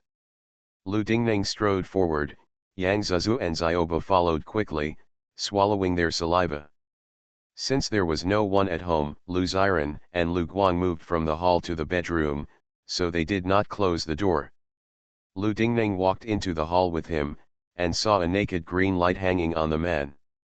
The man was standing beside the bed, with his back to the door. The green light was in the midst of intense love, and all its attention was on Lu Xiren, and the furious Lu Dingning was not seen at all. Two people who are forgetful of love do not know that the 3 clear eyes at the door are looking at the palace of spring. Yang Zuzu swallowed his saliva and reminded Lu Dingning, who was too angry to move, "Master." Lu Dingning came to his senses amidst Yang Zuzu's shouts and said angrily, "What are you doing standing still? Beat me hard, beat these adulterers to death." Yang Zuzu got the order and rushed into the bedroom with his riding whip. Lu Xiren and Lu Guang were so frightened that they froze on the spot when they heard Lu Dingning's voice, looking at each other with their whole bodies trembling. It wasn't until Yang Zuzu rushed in with a whip that Lu Guang came back to his senses and hurriedly hugged Lu Xiren and rolled him into the bed. Lv Xiren avoided Yang Zuzu's whip. Lu Dingning was furious when he saw the green light pulling the man away from the whip, and cursed, "You bitch, you are still protecting him, give me a hard beating." Lu Xiren was so frightened that he buried his head in green light's chest and did not dare to say a word. Yang Zuzu received the order and waved the whip in his hand at the two people on the bed. Seeing the whip flying towards him again, Lu Guang hurriedly pulled the quilt over his body and urged anxiously, "Speak, otherwise he will beat you to death." Lu Xiren cried and asked, "What did you want me to say?" "Oh." Before Lu Xiren could finish his words, he was whipped, and a burning pain suddenly came from his back. Lu Xiren was in pain, turned to glare at Yang Zuzi, and roared, "Stop it with me." Yang Zuzi hit the first whip and was about to swing the second whip triumphantly. When he saw Lu Xiren clearly, the whip had already been swung out uncontrollably. Lu Xiren received another whip and jumped up to hit Yang Zuzu. When he got up, he found that he was naked and hurriedly sat down again. Yang Zuzu's eyes were as wide as bells, and he stammered, "Uncle, uncle." Lu Dingning was also shocked when he saw that the wild man was his son. Mrs. Zhu rushed in with her maid and mother-in-law. When she saw Lu Xiren and Lu Guang on the bed, she didn't even notice Lu Dingning, who was standing aside. She only shouted angrily, "Hit this vixen to death." Lu Xiren used the quilt to block himself from the green light, pointed his finger at the maid and woman who rushed in, and shouted, "Get back." The maids and women around Zhu are all Zhu's dowry. In normal times, they would listen to Lu Xiren's orders. At this time, Lu Xiren was fooling around with others. I was sorry for her young ladies. How could they listen to him? The maid rushed over, pulled open the quilt, and dragged out the green light hiding behind Lu Xiren. Lu Xiren didn't care that he had no clothes, so he got up and kicked the maid and her mother-in-law. Just as the room was in chaos, Mrs. Li rushed in with her maid and her mother-in-law. Seeing her son beating the maid and her mother-in-law, who was naked, she shouted sternly, "Stop it!" The room suddenly became quiet, and everyone looked at the door. Only then did Mrs. Zhu realize that her father-in-law and mother-in-law were at the door, and she was so aggrieved that she burst into tears. "Father, mother, you have to make the decision for me." Lu Dingning did not expect that the Li family and the Zhu family were here. He had been in the officialdom for a long time. If he had not realized what was going on at this time, he would have spent all these years in the officialdom in vain. He cleared his throat and said, "Boss, don't be sad. I'm sorry for you. I will naturally teach him a lesson and give you justice." The letter Li received was that the second master was raising a child outside his home, and the child was 3 or 4 years old.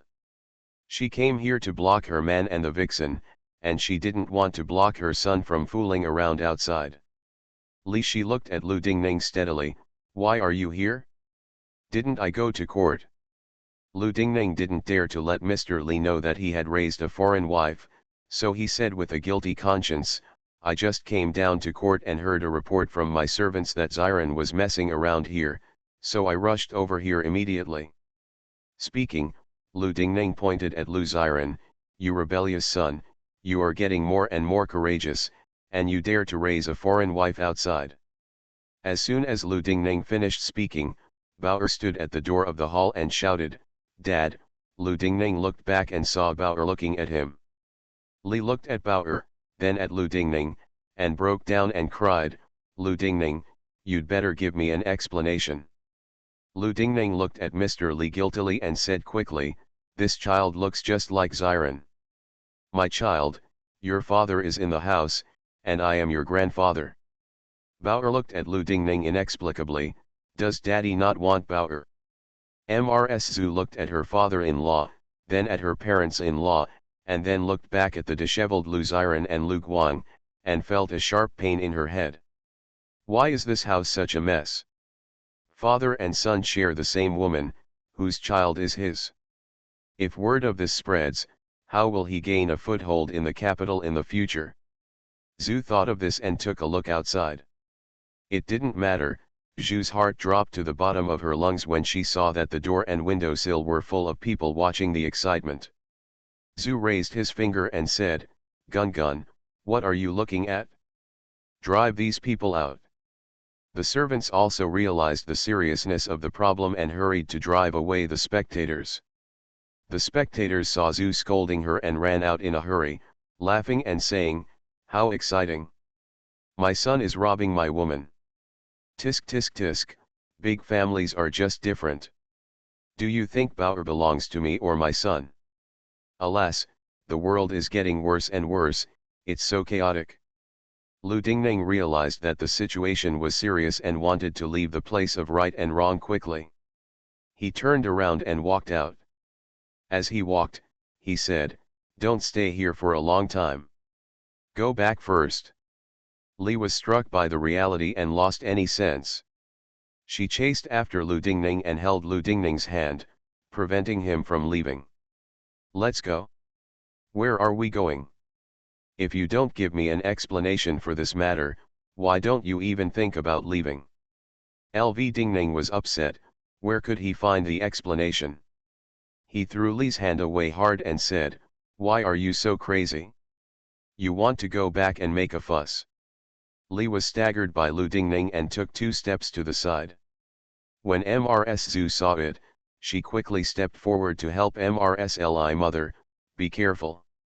Li's eyes were fixed on Lu Dingning, and she threw Zhu's hand away, trying to catch up again. Mr. Zhu quickly grabbed Mrs. Li and began to persuade her, "Mother, be patient for now and go back to find your grandfather to make the decision. Outside, you have to think about the reputation of the Duke's mansion." After Mrs. Zhu reminded her, Mrs. Li did not pursue her anymore. She turned to look at Lu Xiren in the bedroom and said in a deep voice, "You really disappoint me. Yuhua, let's go back." Mr. Zhu glanced at Lu Xiren, then helped Ms. Li walk out. Zhu took 2 steps and said to the steward next to her, "Aunt Zhao, bring everyone back." Lu Guang watched Mrs. Li leave and was thinking about how to escape. Then when she heard Mrs. Zhu asking the steward to take the person back, she was frightened. She pulled Lu Xiren's hand and said, "Master, save me." Even though Lu Xiren was confused, he also understood that if Lu Guang returned to the palace, he would definitely die. He whispered, "Go to Gong's room." Green Light understood and moved towards the palace. When Zhao saw her, she pointed at the green light and said, "Where are you going?" "Take her back to the Duke's mansion." Lu Guang timidly said, "Mommy, I'm in a hurry, go to the palace, it's in the courtyard." Aunt Zhao wanted to stop her, but Lu Xiren glared at her and said sternly, "You old slave, do you still want to take care of me even if I'm just a favor?" Mama Zhao looked at Lu Xiren, leaned over and said, "Old slave, I don't dare. Hurry up and don't let me wait too long." After being yelled at by Lu Xiren, Aunt Zhao's attitude improved a lot. Green Light leaned forward and said, "Okay. Quickly go to Gong's room." LV Guang entered the palace, quickly bolted the door, took out the banknotes from the secret compartment, opened the window and climbed out, then removed the stones blocking the dog hole, got down and escaped from the dog hole. Ever since he was at peace with Lu Xiren, Lu Guang had prepared this escape route for himself in case he was caught one day and could escape. Mama Zhao waited in the room, but did not wait until the green light came out, so she asked the maid to take a look. The maid came back and said, "Mommy, the door to the courtroom is locked and I can't open it." Mama Zhao had a bad feeling in her heart. She looked at Lu Xiren and said, "Lead the way, I'll go take a look, old slave." Mama Zhao followed the maid to the courtroom. Lu Xiren arranged her clothes and waved to Bauer, "Bauer, come here." Bauer walked over, looked at Lu Xiren and shouted, "Uncle." LV Xiren held Bauer in his arms, looked at Bauer and said, "Remember, I am not your uncle, I am your father." Bauer asked doubtfully, "What about Daddy?" Luziren said, "He is not, he is your grandfather. Remember, after a while, Daddy will take you home. When you see him, you have to call him Grandpa, and I am Daddy. There is also a great-grandfather and a great-grandmother in the family." Mammy Zhao took the maid and her mother-in-law to tear down the door of the palace. When they saw the open window, they knew that the person had escaped. He said angrily, "Chase." A woman said, "The main street leads from here, and it extends in all directions. Where can we chase?" Thinking about it, Aunt Zhao returned to the hall angrily and said to Luziren, "Uncle, let's go back." Luziren put Bauer down and held his hand instead, "Let's go back." Bauer looked back and said, "Dad, where is Grandma?" Luziren lowered his head and replied, "Your mother has gone out to do some business. From now on, Bauer will be with father." Bauer wanted to cry, but looked at the maid and mother-in-law, but didn't dare to cry, so he let Luziren lead him out. When Luziren came out of the small courtyard and saw the alley crowded with people, he realized the seriousness of the situation and urged, "Hurry up and drive away." Within half a day, Lu Shilang took care of his wife and shared a woman with his son. The news that the woman gave birth to a son or a grandson spread throughout the capital. The British Duke received a message from the Prime Minister early in the morning and invited him to have tea at Zongshumen. Wang Piyun was wronged on Daowen Street yesterday. When he went back, he went straight to the king to complain. When the Prime Minister learned the whole story, he was so angry that he didn't sleep well all night. He got up early in the morning and sent someone to deliver the notice to the British government. The British Duke had just helped the king and came out of Zongshumen. Du Bin reported the rumored matter to the British Duke. After hearing this, the British Duke was so angry that he staggered. Du Bin quickly stretched out his hand to support him, "My lord, be careful." The British Duke held Du Bin's hand to stand upright. The veins on his forehead popped out with anger, and he said angrily, "You bastard! Get in the car and go back home." End of this chapter. You are listening to novels at Bless Up channel. Wish you happiness and luck.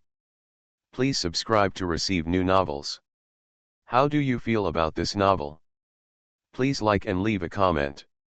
The Rebirth of Space, the lucky girl from a farm family. Author, he would fire every. Chapter 206. Chapter 206 Recognition. Du Bin helped the British Duke get into the car and comforted him in a low voice, "My lord, please calm down. Your body and bones are in critical condition. You have to support me at the Duke's mansion." The British Duke sighed and waved his hand, "Let's go, I'll save it." Du Bin helped the British Duke sit down, sat down on the low stool himself, and ordered the coachman Deng Hongnian to drive the carriage. The car moved forward for a while, and the British Duke leaned back, exhaled heavily, and then asked, "Have you inquired about it? What's going on?" Du Bin said while pouring tea for the British Duke, "After I got the letter, I asked someone to check it. The second master did have an outlaw, and that woman was a prostitute from Ziwixianlu. This female prostitute was first noticed by the uncle and followed him. Later, somehow, the second master redeemed the body of this female prostitute and raised her in Tianshui Lane." Waiting for Du Bin to finish speaking, the British Duke slammed the cup on the small table. "This traitor has lived in vain for decades. He is also capable of competing with his son for women." The British Duke was so angry that blood rushed to his head. Du Bin saw his face turned red and quickly raised his hand to calm the British Duke's anger, "My lord, please calm down. Your health is important. Don't be angry anymore." The British Duke took a deep breath to calm himself down, closed his eyes and waved his hands, "I'm fine, please continue." Du Bin looked at the British Duke and said, "The second master will use this green light." The British public opened his eyes and looked at Du Bin. Du Bin quickly explained, This female prostitute's name is Green Light. Humph, it's really a green light, Britain cursed angrily. Du Bin continued, the second master has raised Lu Guang for more than 4 years. Lu Guang gave birth to a son, who is now more than 3 years old. The British Duke looked at Du Bin and asked, in these years, Xiran has been involved with this woman. Du Bin lowered his head, not daring to look at the British Duke, and responded in a low voice, yes, I have been secretly going there these years. The British father closed his eyes again, go on. Du Bin raised his head and glanced at the British public, and then said, this morning, I went to Tianshui Lane. After the second master went to court, he received a report that there was a man at Luguang. The second master did not even go to the Yamen, so he hurried over. The eldest grandma and the second lady also received the letter at the same time. Hearing this, the British Duke immediately opened his eyes and sat up straight. Du Bin stopped in fright when he saw the British Duke sitting up straight. The British Duke urged, go on. Oh, just a moment after the second master arrived, the eldest grandma arrived with her maid, and then the second lady also arrived. The British male squinted his eyes slightly, pressed his tongue against his left tooth, nodded, and said alertly, we are being watched. Du Bin nodded, I think so too.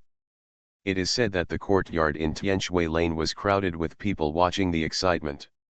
This matter has spread throughout the capital in the morning. The British Duke leaned back again, thought for a while, and said, let people keep an eye on Huaking Palace and Li Mansion to see what letters are there.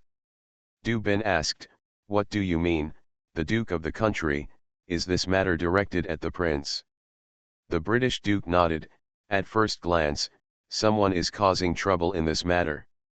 The second son has been serving as the minister of the Ministry of War for many years and has not bothered anyone. Who would go to great lengths to harm him? Du Bin thought for a while, nodded and said, the Duke's analysis is reasonable, and I understand. But, what about the second master? The British Duke sighed and said, keep an eye on what's going on outside first. Things at home are not urgent. We'll take care of them later. Du Bin nodded, yes, I will make arrangements when I get back.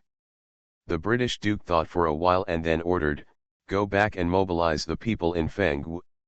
Some of them will keep an eye on Huaking Palace and Li Mansion. The rest of them will ask them to find out who is behind it. Give them 3 days. I want results. Du Bin hesitated and said, Master, are you going to use the people from Fengwu? Why don't you use the people from Lunjing Guard? The British man glanced sideways at Du Bin and said, I raise people for use, not for display. Du Bin lowered his head and said, I made a mistake. The British public glanced at Du Bin and said nothing. Du Bin lowered his head and did not dare to express his anger. Deng Hongnian stopped the car and said, Master Guo, we are here. Du Bin breathed a sigh of relief and hurriedly stood up to help the British public out of the car. The British Duke got out of the car, with a sullen face, and said sternly to Du Bin, take those two to the ancestral hall and kneel there. They are not allowed to get up without my instructions. When the servant heard the British Duke's roar, he was so frightened that he stood by the side with his hands down, not daring to move. Du Bin bowed and said, yes, I'll do it now. The British Duke returned to Wen Yuan Pavilion. Soon, Du Bin came back and reported, my lord, I have brought the child back. He is now in Rongantang. The eldest grandmother knew that the child was back, so she took Kuakuo back to Zhu's mansion. The British Duke was silent for a long time and then ordered, we can't keep this child. Send him away at night. Du Bin wanted to beg for mercy, but after thinking for a while, he finally didn't say anything and bowed down, yes, I understand. Gu Huayu arranged things and then went to Daowen Street. Chao Yang took the chicken feather bullets and shot them to dust. When he saw Gu Huayu coming in, he bent his knees and said, hello, miss. Gu Huayu nodded slightly and said, in the future, we no longer need to use chicken feather bullets to dust. Instead, we should wipe it with a clean wet cloth every morning and evening, and wipe it with water every 2 squares. Chao Yang asked puzzledly, Miss, why can't you use this bomb? I've seen other houses clean this way. Gu Huayu explained, a lot of dust is very small, so small that it is invisible to the naked eye. Using chicken feather marbles will only bounce them all over the sky, but it will not be able to bounce them away. Instead, it will be easily inhaled into people's noses, which is not good for people's health. Chao Yang said in confusion, it's invisible to the naked eye, how can the lady know? Gu Huayu didn't expect Chao Yang to ask so many questions, so she patiently explained, the sun shines into the house from here. You go into the house, stand where the sun can't shine, look at the light, and then shake the chicken feathers in your hand. Marbles, let's see what happens to that light. Chao Yang dubiously followed Gu Huayu's instructions, and then said, Miss, there is really a lot of dust on the marbles. Miss is so attentive and takes these little things to heart. I will use a handkerchief to wipe them now. Gu Huayu walked into the shop and said as she walked, today you clean it first, and later ask Aunt Wang to hire a woman to come back and be responsible for cleaning. Hunting for the rising sun, bend your knees and bow down. Gu Huayu entered the shop and saw Gu Chengwan explaining to the customers, so she didn't bother her. She turned to the backyard, went up to the second floor and entered the preparation room. Miss Shi-san is here, Chao Yang announced at the door. Gu Huayu put down the preparation bottle in her hand and responded in a loud voice, here it comes. Gu Huayu came out and locked the door. She was the only one who could enter and exit the preparation room. Chao Yang bent her knees and said, Miss, there are 2 ladies with third sister Shi. 2 ladies? How old are they? Gu Huayu asked with a frown. Chao Yang replied, looks like he is 40 or 50 years old. Gu Huayu just thought that Shi Yame was bringing guests over, smiled and nodded, okay, I understand. The master and servant walked to the front yard together. Gu Huayu came to the reception room in the front yard. Shi Yame stood up and shouted, Xiao, I'm here again, don't you find it annoying? Gu Huayu responded with a smile, how could it be? When I open a business, what I want is popularity. Yame, it would be great if you could come every day. I'm grateful but you don't have to come. How can I dislike it? Shi Yame smiled and said, then I will come every day from now on, so don't bother me then. By the way, I am accompanying the guests today. It is my mother-in-law and Mrs. who want to come to your place to visit. Let me lead the way. Mother, this is Xiao. Speaking, Shi Yame turned to look at Mrs. Ping. However, Mrs. Ping had stood up and was looking at Gu Huayu in shock. Shi Yame looked at his mother, then at Gu Huayu, his eyes flickered back and forth between the two of them, and asked in a low voice, Anayang, what's wrong with you? Mrs. Ping seemed not to have heard her daughter's question. She raised her hand towards Gu Huayu, turned around and asked Mrs. Sister Shan, do you think she looks like the same person? Gu Huayu knew clearly that Mrs. Ping recognized her. Mrs. also looked surprised, then stood up and said, it's very similar. Mrs. Ping waved to Gu Huayu, girl, come here. Shi Yame asked, Auntie, what are you telling Aunt Shan? Who does Xiao look like? Mrs. Ping ignored her daughter and kept looking at Gu Huayu. Gu Huayu walked towards Mrs. Ping and said, hello, Mrs. Ping. Mrs. Ping raised her hand to hold Gu Huayu's hand, and leaned over to look at Huayu's earlobe. When she saw the red mole on Gu Huayu's right earlobe, she was so excited that she shed tears. Sister Shan, she belongs to Han Ruo, my child is Yan Ran. With that said, Mrs. Ping hugged Gu Huayu and cried, Yan Ran, where have you been these years? I have been looking for you for many years. Shi Yame looked at her crying mother holding Gu Huayu in astonishment. Anayang, did you admit it wrong? Her name is not Yan Ran, her name is Huayu, Gu Huayu.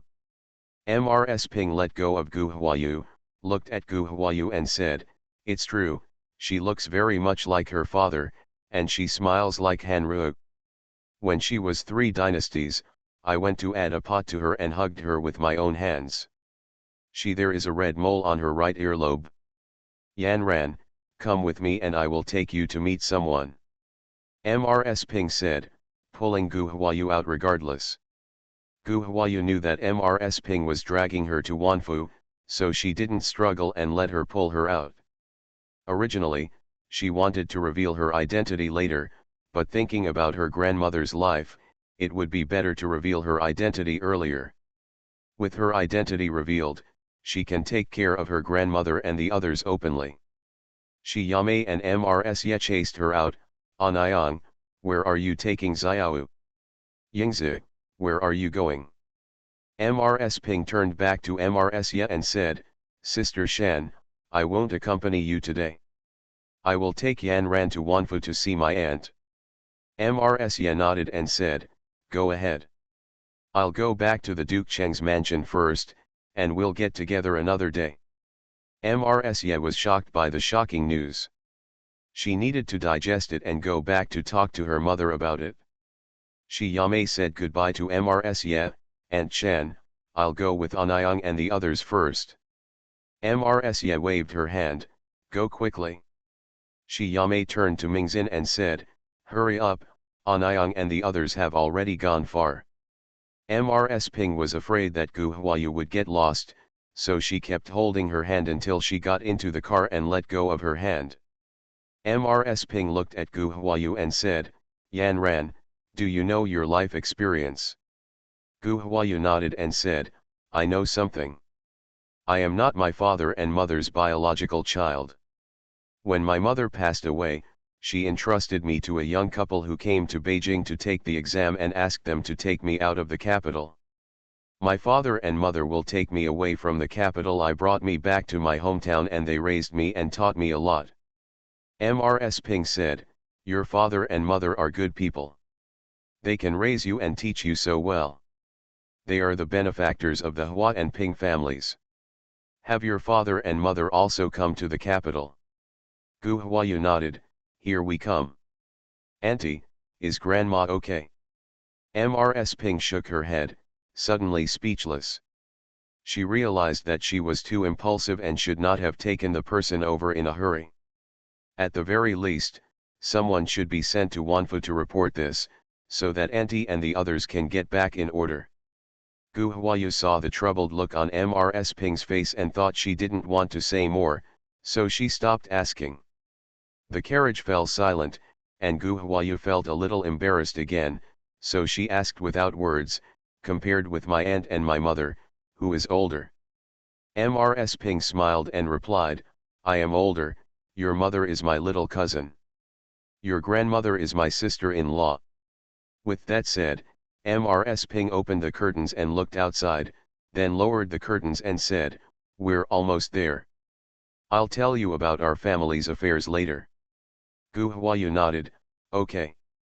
The driver stopped the car, turned around and said, Madam, we're here.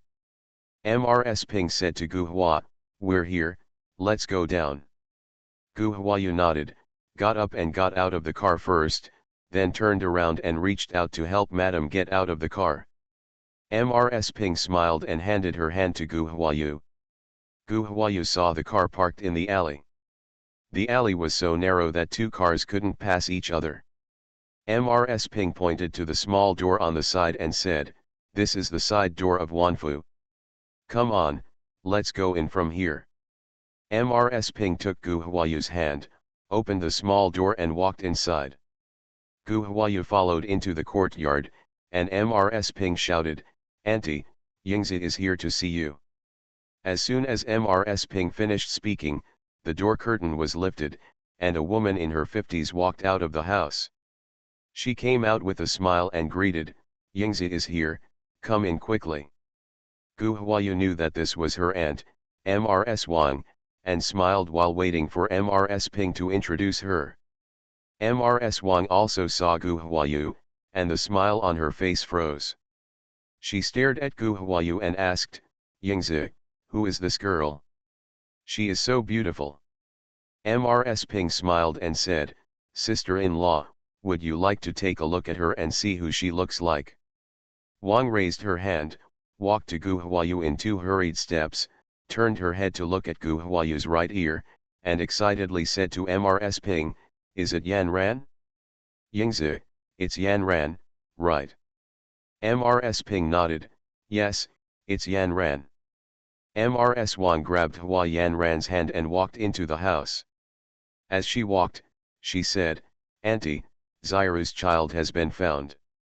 Yan Ran has found it? Xinlan, whose child did you say you found? Xiru's child? Where is it? Gu Huayu watched the old man with silvery hair stand up and groping forward with trembling hands. Tears immediately burst out of his eyes. Gu Huayu took her hand out of her aunt's hand and stepped forward to hold Mrs. Ping's hand. Choking with sobs, she said, Grandma. Mrs. Ping squeezed Gu Huayu's hand, and muddy tears flowed from her eyes covered with nebula. My child, are you still alive? How have you been doing these years? End of this chapter. The Rebirth of Space, the lucky girl from a farm family. Author, he would fire every. Chapter 207. Chapter 207 Recognition 2. Gu Huayu nodded repeatedly, raised her hand to wipe away Mrs. Ping's tears. I'm fine. Mrs. Ping said, if it's good, that's good. If it's good, that's good. Mrs. Ping wiped her tears and said, Sister, sit down and talk. Mrs. Wang wiped away her tears and greeted her, yes, sit down and talk. Let's sit down and talk. Gu Huayu helped Mrs. Ping sit down. Mrs. Wang brought tea and put it on the table next to Gu Huayu. Yan Ran, drink tea. Yingzi, how did you find Yan Ran? Cousin, it's my fault that I found Xiao, Shi Yamei said as he opened the curtain and came in. Mrs. Ping smiled and said, yes, it is your credit. No one can take the credit from you. With that said, Mrs. Ping told Gu Huayu about opening a rouge shop. Mrs. Wang looked at Gu Huayu and said happily, it seems that Yan Ran Sui Hanru is a capable person. Hanru has knowledge under the spring, so it's time to close her eyes. Gu Huayu felt the joy from the bottom of Mrs. Wang's eyes from her heart. It seemed that her mother had a very good relationship with her aunt during her lifetime. Mrs. Ping doesn't care about the shop, she just wants to know how Gu Huayu is doing. He asked, child, where have you been these years? How are you living outside? Have you suffered? Gu Huayu sensed her grandmother's worry from her anxious look. So she squeezed Mrs. Ping's hand gently and replied warmly, Grandma, I have lived a good life these years, and my father and mother have been very good to me. As she spoke, Gu Huayu gave a general account of what she had experienced, how Gu Dichang and his wife indulged her, and how the Gu family doted on her. The people present could be heard sighing that they had met a good person. Mrs. Ping patted Gu Huayu's hand and asked lovingly, my child, have your parents come to the capital? Grandma wants to say thank you to them for raising you, and for raising you it's so good. Auntie, is Auntie here? I saw she's carriage. A voice of questioning came from the door, interrupting Mrs. Ping's words. Mrs. Wang smiled and said, Chen Grui is back. Mrs. Ping raised her voice and said, Brother Rui, come in quickly. Okay, Aunt, you sit down first. I'll put the rice in the kitchen and come over, Wan Chen Grui replied. Mrs. Ping looked at Gu Huayu and explained, Chen Grui is your brother, 3 years older than you. Gu Huayu nodded. Wan Chen Grui opened the curtain and came in. Seeing that the room was full of people, he was stunned for a moment and then said with a smile, Yamei is here too. Mrs. Wang waved and said, Brother Rui, come here. This is my sister Yan Ran. Wan Chen Grui looked at Gu Huayu and said in surprise, so it's you, Yan Ran. Seeing her son's expression, Mrs. Wang asked, "What? Have you seen Yan Ran?" "On that day, I was so embarrassed." Wan Chungrui didn't want to say more, nodded, "I have seen one side, I remember, my sister may not remember." Shi Yame sighed that fate was a wonderful thing. She and Xiao hit it off as old friends at first sight, and even her cousin had met Xiao. "Brother Chungrui has met Xiao too, we are really a family." Gu Huayu smiled and said, "I remember it too. My brother met a mad dog on the street that day. It happened that I went to Fanlu with Mr. Li and Mr. Lulu. Mr. Li drove the mad dog away." Mrs. Wang asked, "What kind of mad dog? How come I don't know?" Brother Rui didn't say anything when he came back. Wan Chungrui looked at Gu Huayu, lowered his head and said, "There's nothing to say, the mad dog of the East Courtyard." "Oh," Mrs. Wang came back to her thoughts and looked at Gu Huayu with a more cordial look. "Come, sit down and talk. Stop standing. You are all eating here today. I will cook the food. Chungrui, you talk to your aunt and the others." Mrs. Ping grabbed Mrs. Wang and said, "Sit down and talk. Don't go busy. I'll have someone order a table at a nearby restaurant and bring it over." Mrs. Wang said embarrassedly, "How can you be embarrassed? You spend money every time you come back."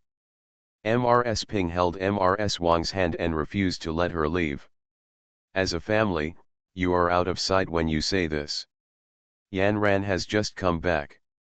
It's great to sit down and talk. Mingxin, you and Zhao Xian go to Huixian next door, book a table downstairs and come over." Ming Xian bowed his knees and left the room.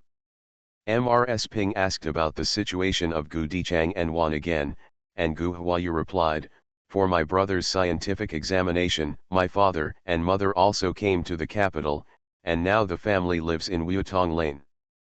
Thanks to Master Lulu, my brother, now I'm studying under Master Yang." Mrs. Ping asked curiously, "Yan Ran, how did you get to know Lulu?" "Lulu is notoriously cold in the capital." In front of her family, Gu Huayu did not hide anything and said truthfully, 5 years ago, my father and I went to the city to do business, and we happened to meet Master Lulu, who was traveling to Shishan. Master Lulu was hunted down and seriously injured. I know a little bit about medical science, so I got to know Mr. Lulu." "Being hunted?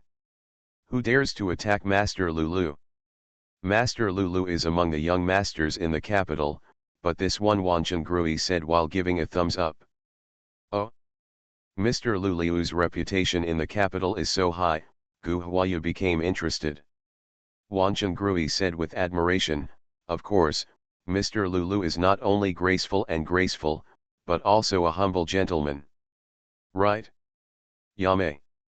After speaking, Wan Chungrui looked at Shi Yame.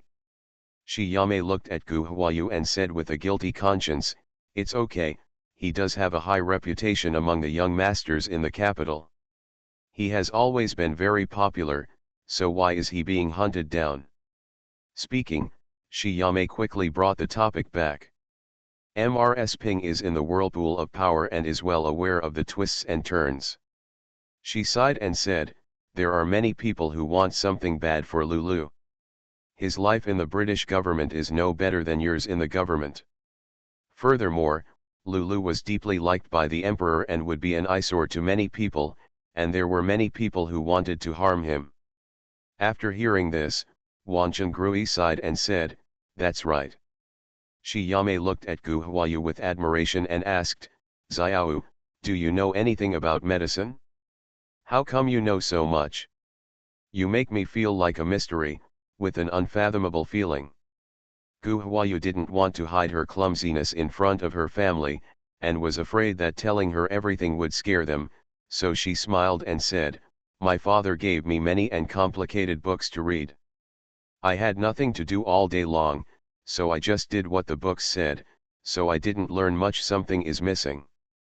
How many years has it been since my grandmother's eyes had nebula?" Mrs. Wang thought for a while and said, "It has been for many years."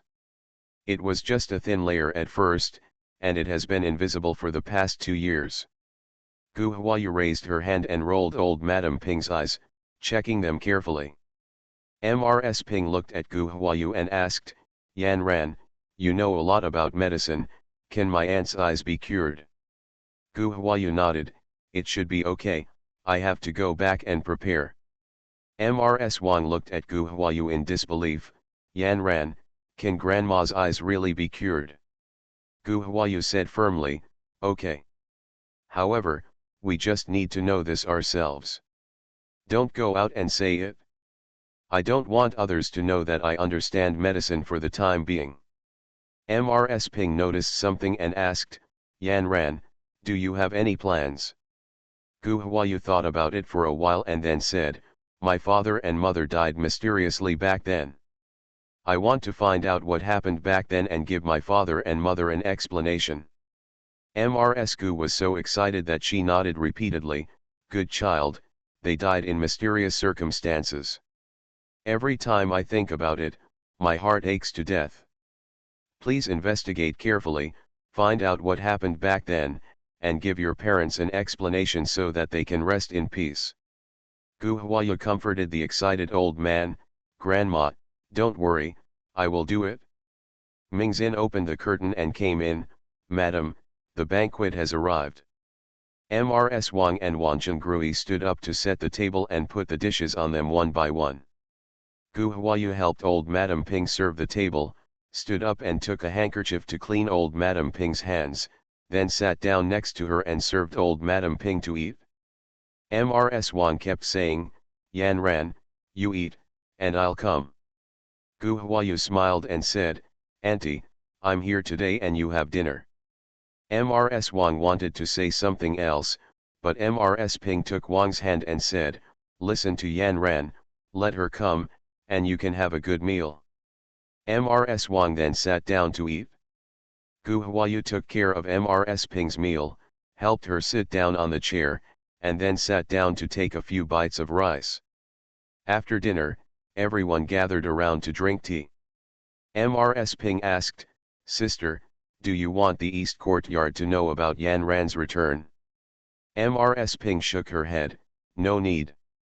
He has never felt Hanyan or Hanru in his heart. He has never hugged their brother and sister. One time, Hanru cried and clamored for daddy, but he didn't hug her. He also thought Hanru had disturbed him, so someone drove Hanru out of the door. It was a snowy day, the sky was freezing and the ground was freezing. Han Ryu was shivering from the cold outside. At that time, Han Ryu was just over 4 years old. Mrs. Ping wiped her tears as she spoke. Gu Huayu raised her hand to wipe away Mrs. Ping's tears and consoled her, Grandma, don't be sad. He doesn't have us, and we don't have him. Wait until Xiao goes back to make arrangements, and then come to pick up Grandma, aunt, and brother. Okay.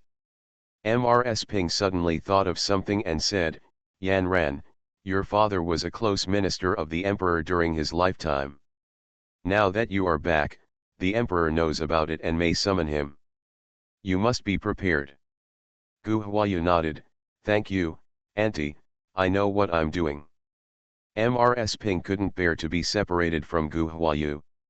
Gu Huayu promised to come see her another day, so Mrs. Ping nodded in agreement and insisted on sending Gu Huayu to the door. On the way back, Gu Huayu asked, Auntie, I see there is a wall between the courtyard where my grandmother lives and the courtyard on the east side. When my mother was alive, my grandmother and the others were separated from that side. Mrs. Ping shook her head and said, when your mother was alive, your father was the commander of the Lunjing Guard.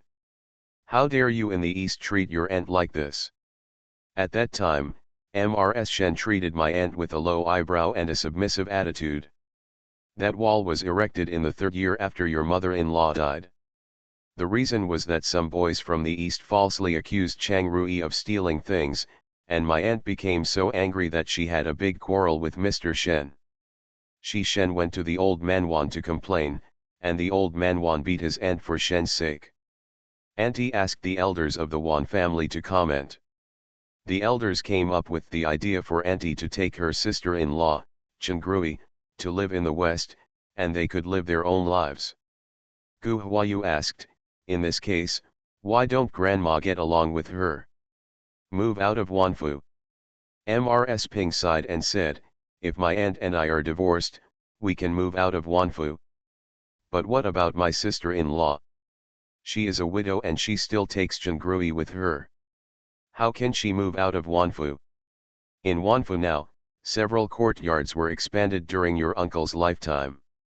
Is it cheaper to move out to the east? With this kind of wall separation, there is no one door for entry and exit. It is also good to have a single house. Gu Huayu nodded, and then asked, Auntie, tell me how Grandma and the others have lived these years. Mrs. Ping sighed and said, after my cousin died suddenly, my aunt fell ill. Before she recovered, something happened to your family again. I was afraid that my aunt wouldn't be able to withstand the blow, so I kept her secret and took her to Zhuangzi on the outskirts to let her relax and recuperate. After living in Zhuangzi for a year, my aunt felt better. She went to Cin Temple to perform rituals for her cousin. When she heard someone talking about your family's affairs at Cin Temple, she fainted on the spot. Master Minghui gave her an acupuncture. My aunt just woke up. I took my aunt back to the city, comforted her, and told her to live well, saying that you are still alive and wandering somewhere, waiting for her to find you. After something happened to your family, Yame's father took people to your house to check, but he didn't see your body. Auntie heard about it and searched everywhere for your whereabouts. For this reason, my aunt sold her dowry. Not only her aunt but also my sister-in-law sold their dowry. They just want to get you back. Alas, fortunately, you are back. Grandma sold her dowry to find her, which moved Gu Huayu very much. She didn't expect that her aunt also sold her dowry to find her. Mrs. Ping saw Gu Huayu's thoughts and said, when your mother was alive, your aunt and you were as good as the same person. After something happened to your family, your sister-in-law cried the most sadly. Xiao, treat your aunt well in the future, she has done the most for this family. Gu Huayu nodded, thank you, Auntie, I will do it. Mrs. Ping sent Gu Huayu back to Daowen Street before leaving. When Gu Chengwan saw Gu Huayu coming back, she rushed to greet her and asked, Xiao, are you okay? Gu Huayu shook her head, it's okay, I'm a little tired. Let's rest in the backyard and don't let anyone disturb me. Seeing Gu Huayu's tired look, Gu Chengwan said, okay, go and have a rest. Gu Huayu went to the preparation room and locked herself in the room. Then she entered the space. She wanted to perform cataract surgery on her grandmother and needed surgical instruments. Gu Huayu saw that Atong, Qin Feng, and Luo Heiran were not here, so she left a message to Luo Heiran and made a list of the needed items. On the other side, Mrs. Ye returned to Qingqiu Palace and hurried to Qingfang Hall. Mrs. Jean saw that she looked wrong and asked, what's wrong with Sister Shan? Didn't you go to talk to Yingzi? What happened? Mrs. Jian poured a cup of tea for Mrs. Ye and asked with concern, you don't look well. Do you have chest pain again? Mrs. Ye shook her head, sat next to Mrs. Jean, took the teacup handed over by Mrs. Jian, took 2 sips of tea, and then said, Auntie, do you know who that Miss Gu is? Mrs. Jean looked at her daughter inexplicably and shook her head, I don't know, who is it? Did you go to Daowen Street? Mrs. Ye nodded, I went to talk to Yingzi.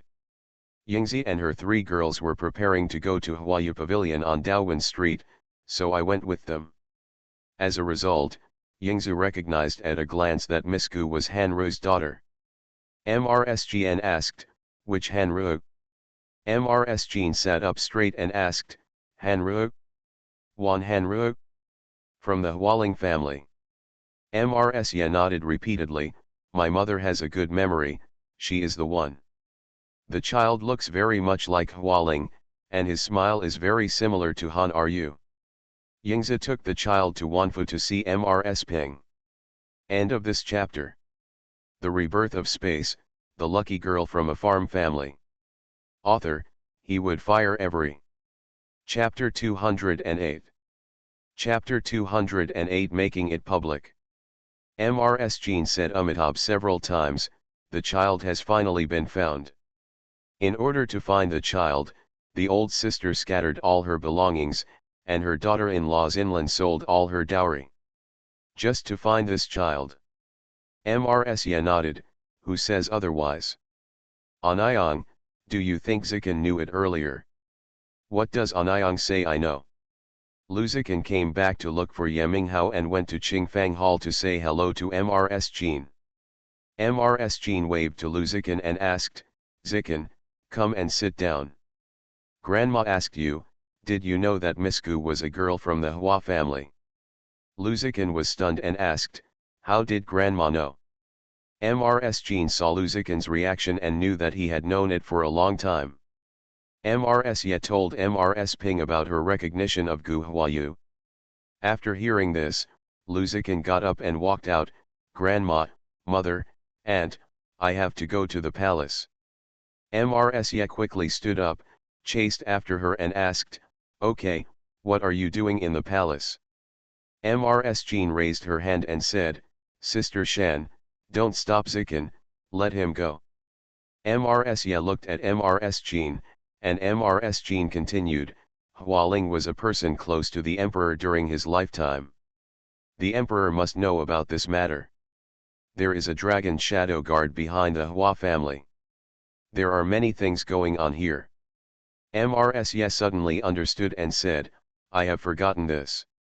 Mrs. Jean thought thoughtfully, something strange happened to the Hua family back then. Hualing and Han Aryu died in an unknown manner. Now that their daughter is back, will the people who harmed the Hua family sit back and ignore it? Certainly not. If Gu Huayu came for revenge, how much did Zikan know about her? It seems that the capital is going to be uneasy. Mrs. Jean thought of this and said, Zikan has entered the palace. Tomorrow at most, the emperor will definitely summon Miss Gu, and Miss Gu's identity will be made public. Next, it is indispensable for each family to send messages to Miss Gu during the banquet. Be smart at the banquet and protect her if someone bullies her. Mrs. Jean smiled and said, don't worry, Mother, we understand. Of course we have to help protect the person Zikan is interested in, so that no one can bully him. Gu Huayu came out of the space, heard a knock on the door, and asked, what's the matter? Didn't you tell me not to be disturbed? Aunt Wang said outside the door, Miss, someone is coming from the palace. I want you to come into the palace to see the saint. Gu Huayu was stunned. This news was too fast. It took only half a day to reach the emperor. Gu Huayu opened the door and came out. Wang Qin asked worriedly, Miss, how does the emperor know about you? Why did he let you enter the palace? Wang Qin didn't believe anyone until the events of that year were clarified. Seeing Wang Qin's anxious look, Gu Huayu comforted her, don't worry, Aunt Wang, it's probably not a bad thing. I went to Wanfu to meet my grandmother in the morning. Your Majesty, it may be the news passed in by the sixth master. It's from the palace. Who is he? Where is he? But don't forget, Miss, if someone from the palace had not gone to see the old master would not have failed to find out the truth, Wang Qin said. Gu Huayu nodded, I understand, the more this happens, the more I should enter the palace, right? But Gu Huayu took Wang Qin's hand and said comfortingly, no, I know you are worried about my safety. As long as Lulu is here, I will be fine. Miss, do you believe in Mr. Lu so much? Wang Qin asked. Gu Huayu said bluntly without thinking, I believe in him. Wang Qin compromised and said, okay, the person here is named Gao. He appears to be in his 40s or 50s. He is said to be someone close to the emperor. Gu Huayu nodded, I know, let's go. Gu Huayu went to the front yard and greeted Eunuch Gao Fusion. How do you do, Eunuch Gao? My little girl is Gu Huayu. Eunuch Gao stared at Gu Huayu's face when she came out. Gu Huayu couldn't detect any change in emotion on his face. Seeing Gu Huayu sizing him up, Eunuch Gao leaned forward and said, "Hello, Miss Gu. Your Majesty has asked our family to invite Miss Gu to the palace to meet the Holy Spirit. Miss Gu, please." Gu Huayu nodded and responded calmly, "Okay." After saying that, Gu Huayu walked out and got on the carriage outside the door. Wang Qin chased to the door and shouted, "Miss." Gu Huayu raised the curtains and said, "Aunt Wang, I'll be back as soon as I go. You guys wait for me at home."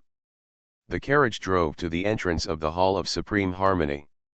Eunuch Gao got out of the car and stood aside. A servant put the footstool in place, and the palace maid stepped forward to lift the curtain. Eunuch Gao said, "Miss Gu, we're here, please get out of the car."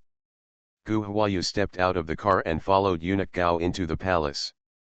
As he walked to the door of the imperial study, Eunuch Gao said to Gu Hua, "Miss Gu, please wait a moment and let us go in to report." Gu Huayu nodded and stopped.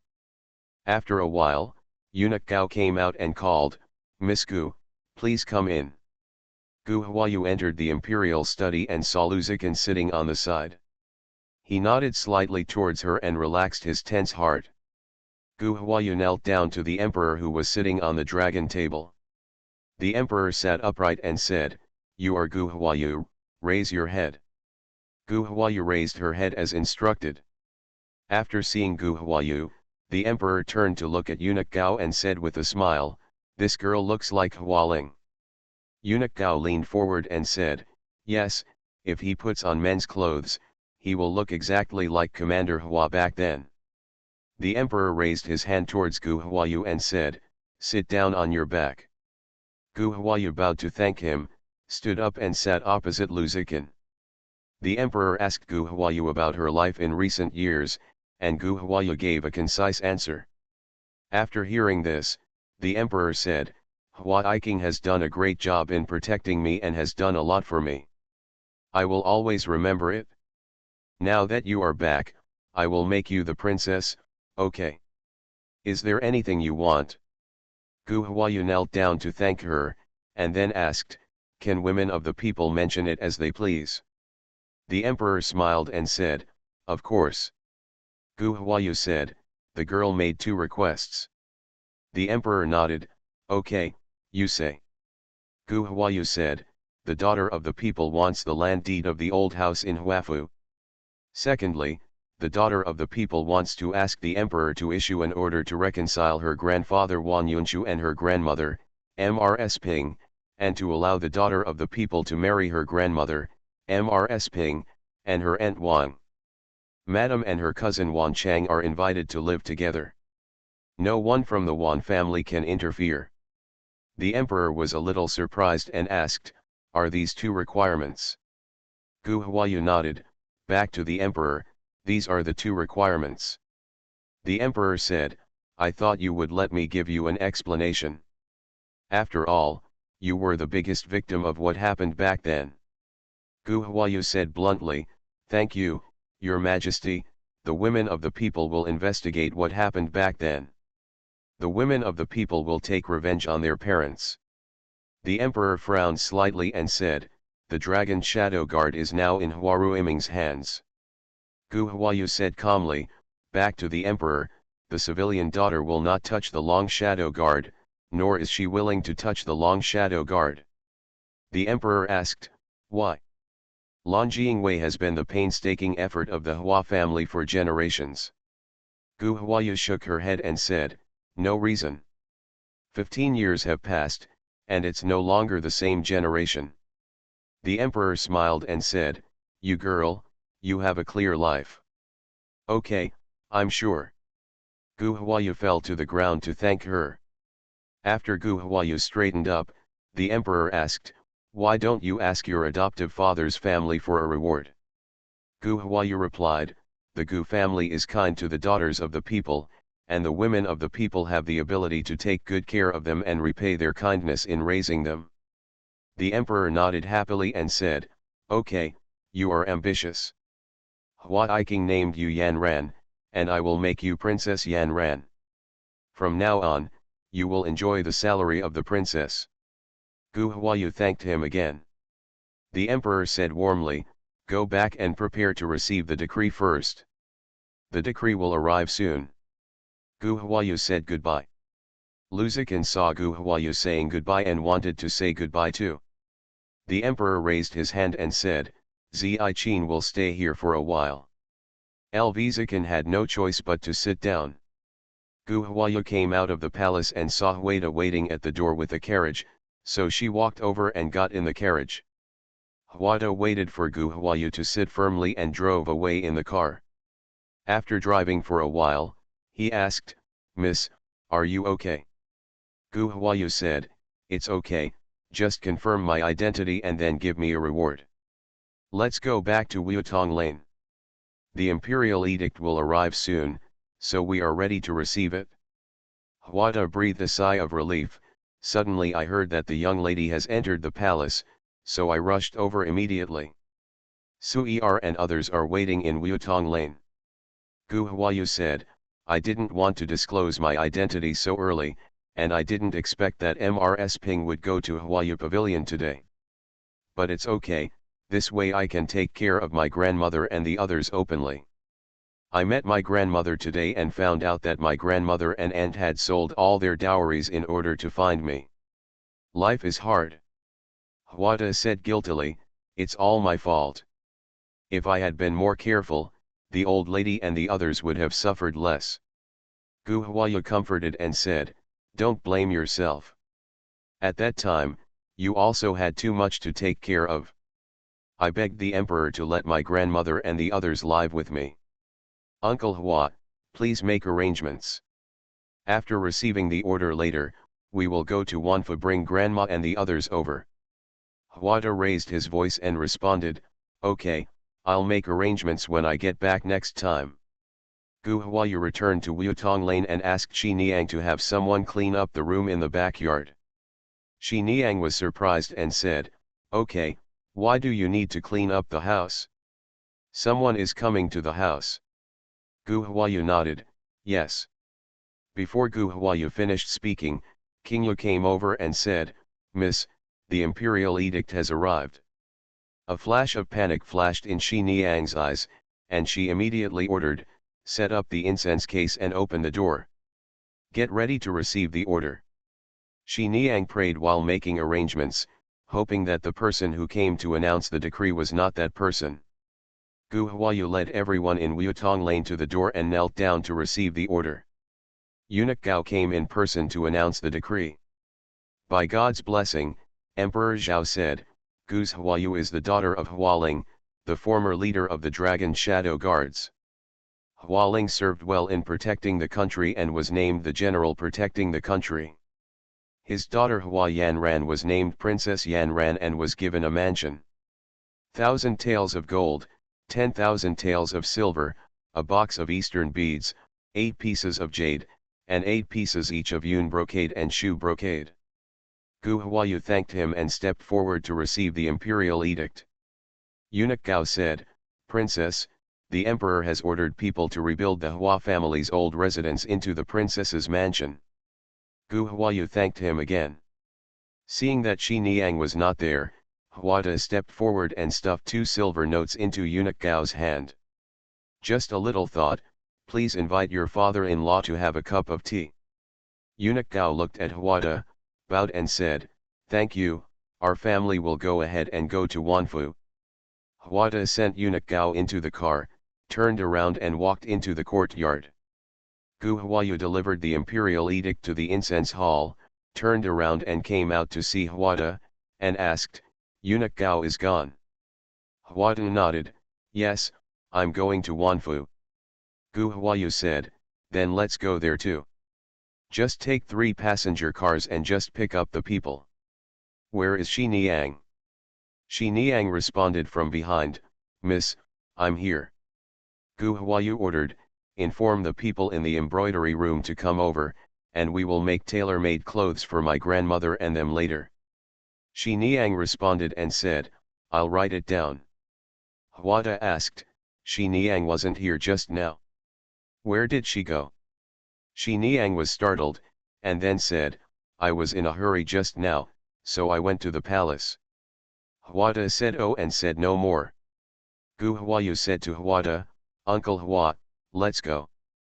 Huada nodded in agreement, and the two of them walked out together.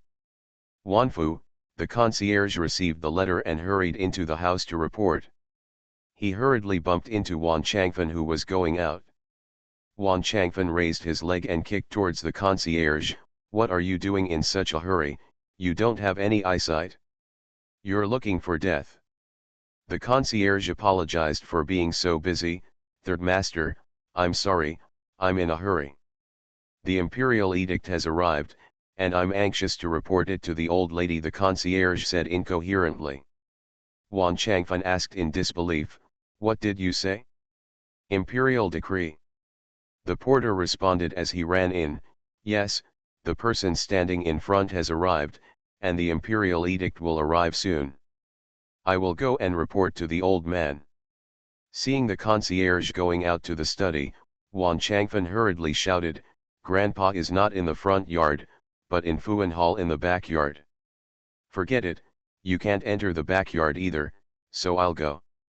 Wan Changfen has grown up, and this is the first time that the government has received an imperial edict. He couldn't conceal his excitement and hurried to the backyard. Mr. Wan was lying on the rocking chair, chatting with Mr. Shen wordlessly. Grandfather, the imperial edict has arrived at the door, hurry up and receive it. Wan Changfen ran to the door of Fuan Hall and shouted loudly. Shen stood up in excitement, went out and looked at Wan Changfen at the entrance of the courtyard and asked, Brother Fan, what did you say? The imperial edict has arrived.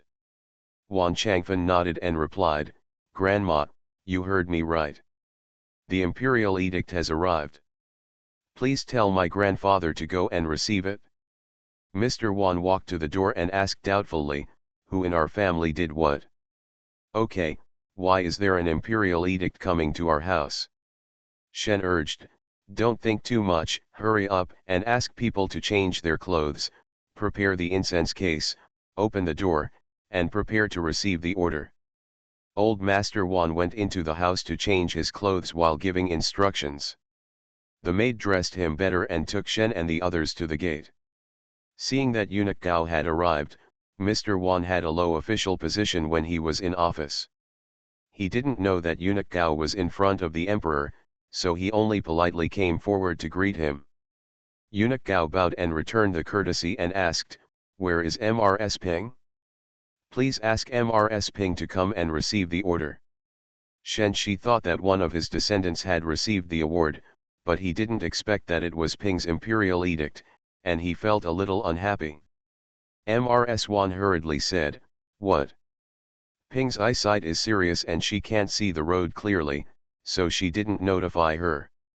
How about my father-in-law declares the order first and I collect it for her on my behalf? Eunuch Gao said calmly, this imperial edict must be received by Mrs. Ping personally. Please ask someone to invite Mrs. Ping out. Mr. Wan had no choice but to order his servants to go to the west courtyard to invite Mr. Ping. Eunuch Gao frowned when he saw his servants walking westward from outside the courtyard. No wonder the princess ordered the emperor to make peace between the Ping family and Wan Yunchu. End of this chapter. You are listening to Novels at Bless Up channel. Wish you happiness and luck. Please subscribe to receive new novels. How do you feel about this novel? Please like and leave a comment. The Rebirth of Space, the lucky girl from a farm family.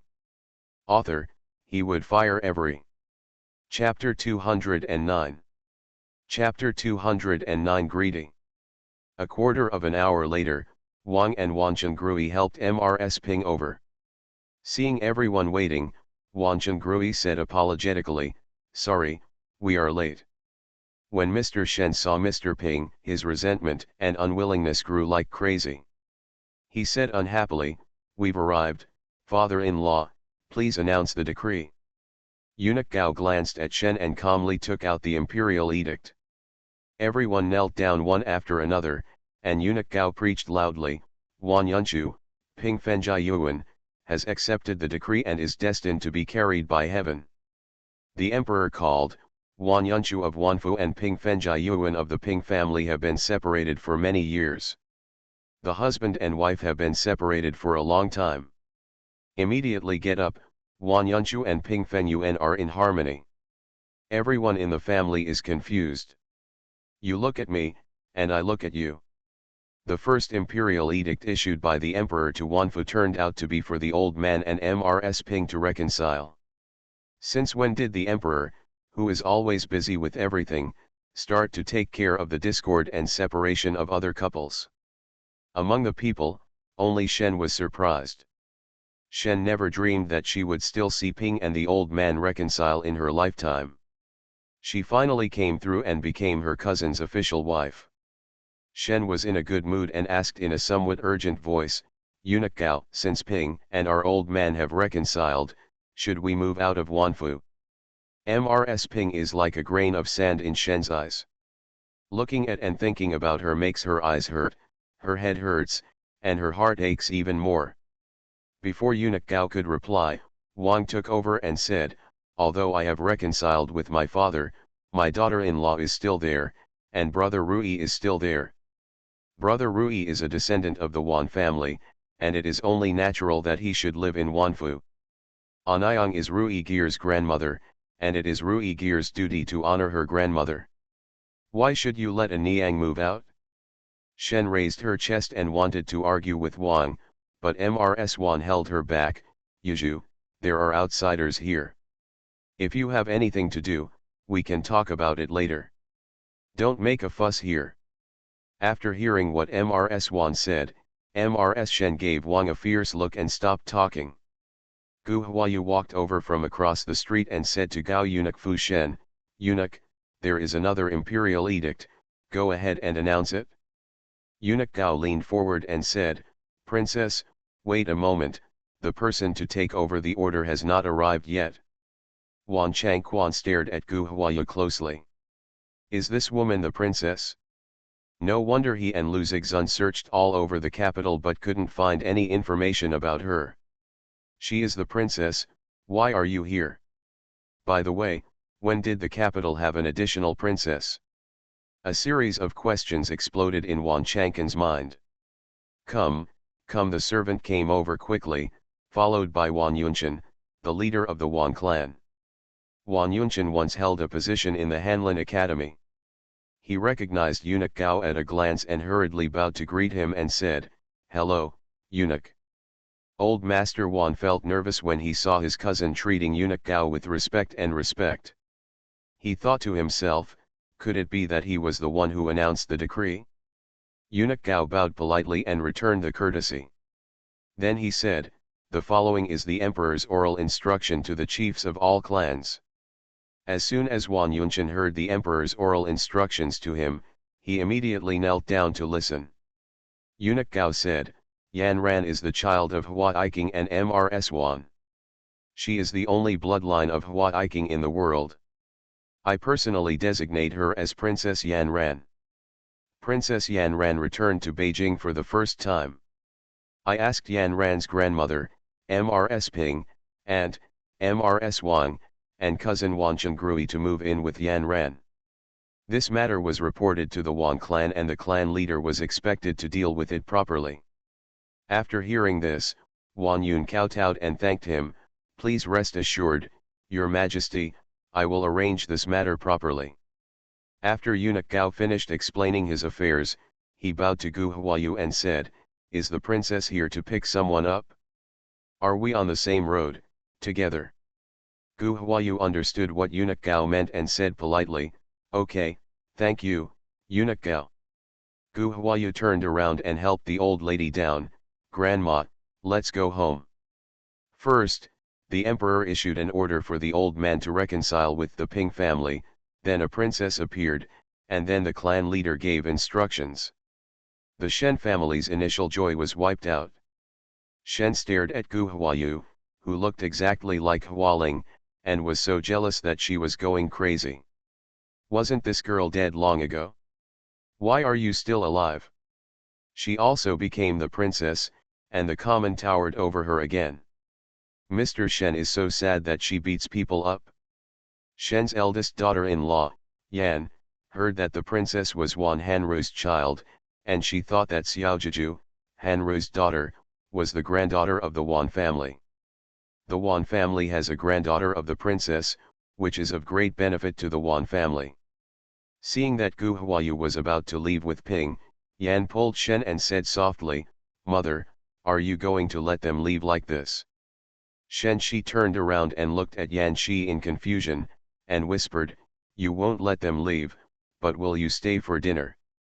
Yan reminded her in a low voice, "Mom, we have a granddaughter of a princess in our family. It will be much more convenient for Brother Quan and the others to do things outside." Mrs. Shen came to her senses and raised her voice, "Since Princess Yan Ran is Hanru's child, why don't you come to the mansion to sit down? Your grandfather is here." Speaking, Shen pushed Wan Yunshu forward. Gu Huayu stopped, turned around, looked at Wan Yunshu and Shen, and said with a half smile, "I still have something to do. I'm busy, so I won't go into the house to bother you." Shen said with an apologetic smile, "A cup of tea and a meal won't waste much time. Right?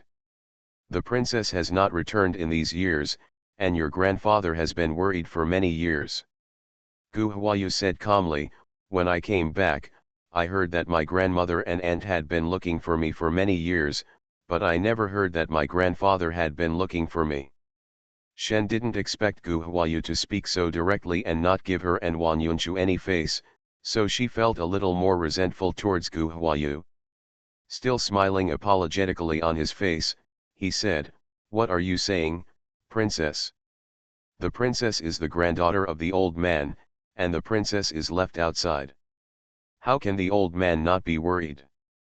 I am by the old man's side and have seen with my own eyes how he has survived these years." As he spoke, Mrs. Shen raised his hand and pressed the corners of his eyes. Gu Huayu looked at Mr. Shen, who looked distressed, and thought to herself, "This guy is really good at acting." Gu Huayu didn't want to accompany her in the drama, and said bluntly, "In order to avoid embarrassment for everyone, I spoke a lot more tactfully today. Mrs. Shen, can you understand what I mean? I think, for the sake of face, some things are better left unsaid than said. What do you think?" Shen was so confused by Gu Huayu's words that she didn't know how to answer. Mrs. Yan said with an apologetic smile, "What the princess said may sound a bit unpleasant. We are all members of the same family. Why can't we tell the truth? When something happened to the Hua family, my father was so worried that he couldn't eat or sleep well. Princess, don't just listen to one side of the story." Ping was so angry that he gasped, "Can't he eat or sleep well? I asked him to help me find Yan Ran's whereabouts. How did he respond to me? He said in front of everyone in the house, 'What does it matter to him whether a person with a foreign surname lives or dies? The money he has, it is better to cut off 2 ounces of meat and beat 2 ounces of wine.' He didn't look for Yan Ran, and he didn't allow the servants in the mansion to look for her. Old Lu from the mansion drove me and Zinlin out. When we came back, he broke our legs and sent us to Zhuangzi. Is this how he can't eat well or sleep well? I remember everything he did, one by one. Are you embarrassed to say that he can't eat well or sleep well?" Gu Huayu used her hands to help Mrs. Ping calm down and comforted her, "Grandma, don't be angry. It's not worth getting so angry over these things." After saying that, Gu Huayu looked at Yan. "I said, there are some things that are better left unsaid than revealed. You just don't listen.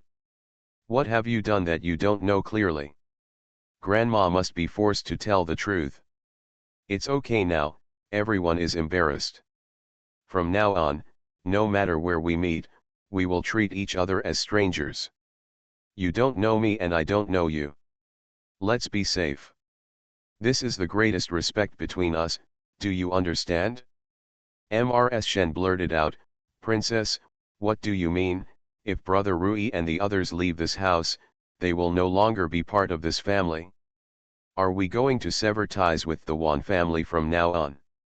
Gu Huayu sneered and said, Mrs. Shen said this in a hurry because she hoped that cousin Rui would not come back to divide the family property, right? Shen replied, they have all moved out of Wanfu, so what qualifications do they have to come back and divide the family business? Gu Huayu turned to look at Wan Yunchen and said, it depends on how the Wan clan leader will carry out the emperor's instructions. Grandma, let's go. Gu Huayu took 2 steps, turned to look at Wan Yunchu, and said, Uncle bought a lot of things for Wan Mansion during his lifetime. I will pile them up here today. Who dares to swallow cousin Rui's things without conscience? No, don't blame me for being rude. Mrs. Wang followed Mrs. Ping and asked softly, Yan Ran, are we leaving like this? There are still many things in the house. Gu Huayu said, don't worry, Aunt, I will let someone take care of it. Wang nodded, okay, then I'll feel relieved. Mrs. Shen was intimidated by Gu Huayu's aura. She didn't come back to her senses until she watched the carriage go away. This girl is just like her mother. She speaks in a way that makes people angry. Mrs. Yan supported Mrs. Shen and said, Mother, let's go back. Shen turned around and saw that Wan Yunchu was still there, and said sourly, what? I can't bear to leave. Why didn't you just say that you couldn't bear to leave? If you want to keep her, she won't leave. Wan Yunchu looked at Mr. Shen and said, it's inexplicable. Shen's wife said in an aggrieved voice, cousin, you actually said I'm baffled because of her today. You've always had her in mind, right? No wonder you didn't say a word today. Ms. Shen became more and more energetic and aggrieved as she spoke. Ms. Yan couldn't stand it anymore and advised, Mom, Uncle is still here. Shen looked at Wan Yunchen and realized that she had lost her composure, so she turned around and walked into the courtyard. Wan Yunchu looked at Mr. Shen, then turned to look at Wan Yunchen, brother. Wan Yun sighed deeply and said, Yunchu, take care of your family from now on, live a good life, and don't let them bully the Ping family's ancestors and grandchildren again. Today is different from the past. Jun is not very old, but he dares to speak directly with Yan and Shen. He is not easy to get along with at first sight. Moreover, like her Han Ryu, she is very protective of others. If Chang Fan and the others go to bully Chang Rui again. Wan Yunchen didn't say anything else about the rest. Wan Yunchu was silent. Wan Yun looked at him deeply, and then said, I have already said what needs to be said. You can take care of yourself. I will go back first. Wan Yunchen took 2 steps and suddenly thought of something. He turned around and said to Wan Yunchu, it's best not to move on the west side of the courtyard. Just let the wall stand. Wan Yunchu asked, brother, do you know the father-in-law who announced the decree? Wan Yunchen asked in surprise, you didn't recognize him? Wan Yunchu shook his head, no, he is. Eunuch Gao is in front of the emperor. Wan Yunchen replied, Hualing was the person close to the emperor during his lifetime, you should have thought of it. Wan Yunchu murmured, Hualing has been gone for so many years, who knew? Wan Yun sighed deeply. He knew that this cousin was too snobbish and would suffer a loss sooner or later. Yunchu, remember, don't be too greedy. I'm going back first. Wang sat next to Mrs. Ping and asked, Yan Ran, where are we going? Gu Huayu replied, back to Wutong Lane. The princess's mansion that the emperor mentioned was rebuilt on the foundation of the old house on Yongchun Road. It may not be possible to move in until next year. In the meantime, we will live in Wutong Lane. Mrs. Ping nodded, okay, I'll listen to Yan Ran's arrangements. Alas, I feel like I'm in a dream today.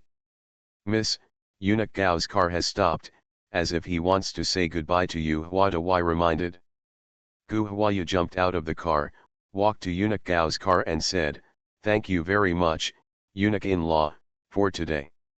Eunuch Gao smiled and said, "You're welcome, princess, our family has returned to the palace. Goodbye." Taking care of Huayu's well-being, she watched Eunuch Gao's car drive away before returning to the car. The group returned to Wutong Lane, and Gu Huayu helped Mrs. Ping to the main hall of the backyard, and, "You live with my grandmother in the hall for the time being. When I cure my grandmother's eye disease and her eyes are clear, you can live in the small hall again. Go to the hospital." Mrs. Wang smiled and said, "There is no need to arrange another yard. I have been living with my mother-in-law these years and I am used to it." After settling old Mrs. Ping and Mrs. Wang, Gu Huayu returned to the outer courtyard. Seeing that Huada had already settled Wanchen Grui, she said, "When Yu's skills are good, let him serve his cousin." Huada bowed and responded, "Okay, I'll go and give you the instructions." Gu Huayu said to Wanchen Grui, "If my cousin is short of something, just ask Huada or Shi Niang for it." Wanchen Grui nodded in agreement, "Thank you Yan Ran, I understand." Seeing his restraint, Gu Huayu comforted him and said, "We are a family.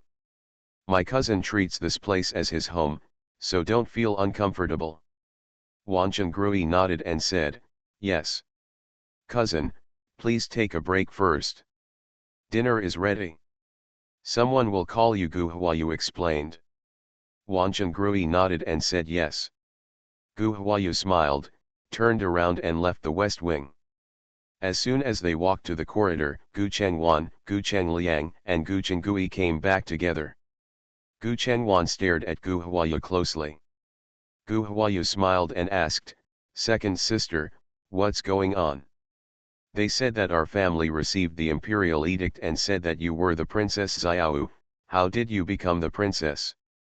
Gu Chengwan rushed back after receiving the letter. She felt that everything had changed since Miss Shi-san and her mother came to the shop. Gu Huayu looked at Gu Chenggui and Gu Chengliang behind Gu Chengwan. "You also came back after getting the letter?" Gu Chenggui and Gu Chengliang nodded at the same time. Gu Huayu said, "Come to the study and I will talk to you slowly." The three of them followed Gu Huayu to the study. Huada asked, "Princess, do you need to stay here?" Gu Huayu shook her head, "No, you go and do your business." Huada retreated, and Gu Huayu closed the door. He started talking about Gu Dichang's arrival in Beijing to take the exam, and continued until they arrived in Beijing. Of course, he talked about what he could talk about. Gu Huayu skipped everything he couldn't talk about. After hearing this, Gu Chengliang said, "So, we are not twins." End of this chapter. The Rebirth of Space, the lucky girl from a farm family. Author, he would fire every. Chapter 210. Chapter 210 Learned Bad Things. Gu Huayu nodded, "Well, Anyang said you were born on September 20th, the 8th year of Changping, and I was born on the first 10th day of October, the 8th year of Changping. I have wronged you in these years, and I have not had a birthday of my own." Gu Chengliang said, "It's nothing, I just can't accept this fact." Gu Chenggui nodded, "Me too, you are obviously the youngest in our family, and the youngest sister, you suddenly became the princess." Gu Chengwan said domineeringly, "I don't care, no matter you are the princess or the princess, you are the youngest and youngest sister in our family." Gu Huayu smiled and said, "No matter how my identity changes, the friendship we have lived together for many years will not change. I am the youngest of the Gu family, as you call me." Gu Chengwan looked at Gu Huayu and asked, "Xiao, this is what you said?" Gu Huayu nodded. "Of course, my father and mother have always known that I am not their biological child. Have you ever seen my father and mother treat me specially? No. I know how many years I have been alive, and I treat my parents the same way. From now on, we, brothers and sisters, will treat each other in the same way. By the way, let me tell you something. I will take my grandmother, aunt, and cousin over to live with us. After something happened to my family, my grandmother sold all the valuable items in the house in order to look for me. They have suffered a lot over the years. Gu Chengwan put her arm around Gu Huayu's shoulders and said, then let's be filial to them together from now on. Gu Chengliang and Gu Chenggui nodded.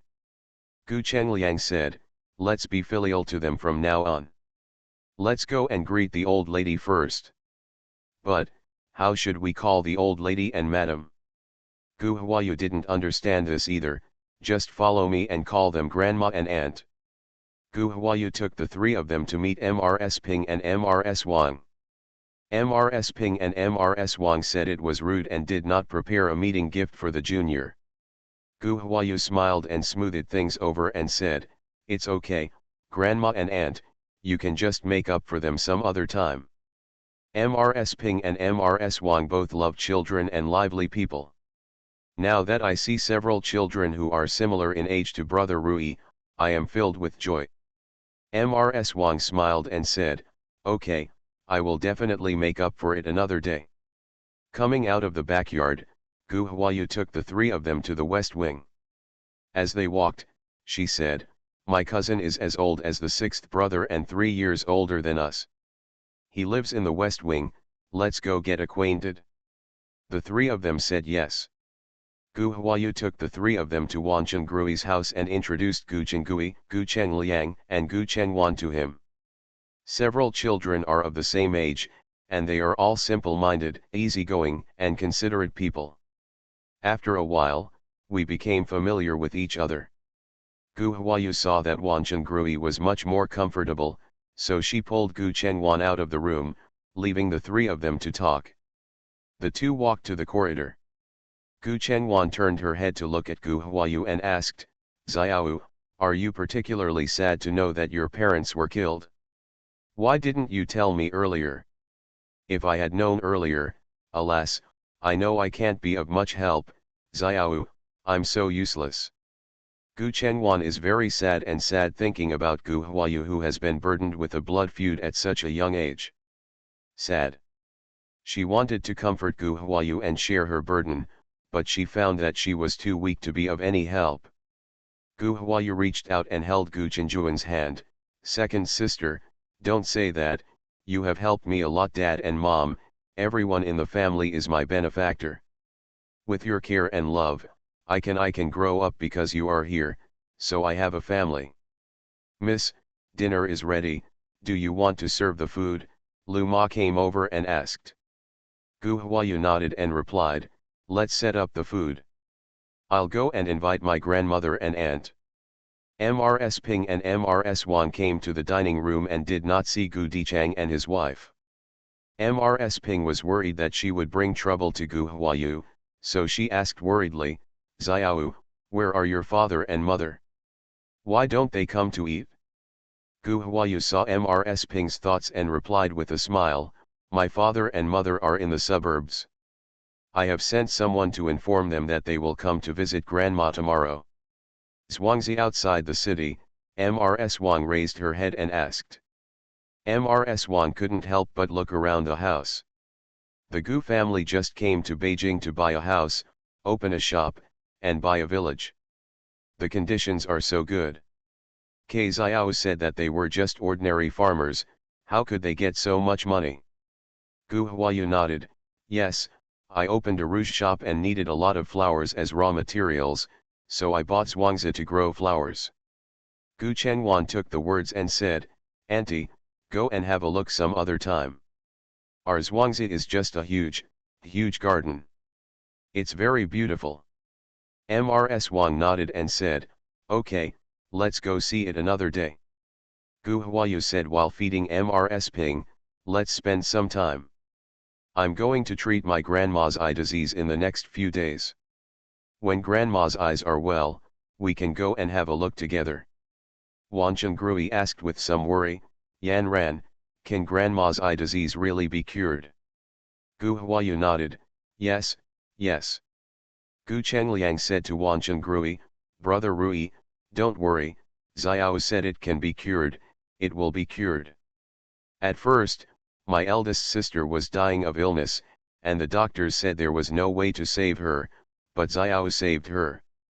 Auntie said that Xiao was very accomplished in medical skills. It's just that the small words are not allowed to be spoken outside. Gu Chengwan took over and said, Xiao has Xiao's plans. If you don't want to talk about it, let's not talk about it.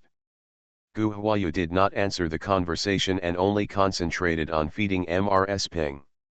Until the truth is found out, she will not make her medical skills public, lest she accidentally save her enemy who has a blood feud with her. Yan Ran, you eat, and I've finished eating, Mrs. Ping said.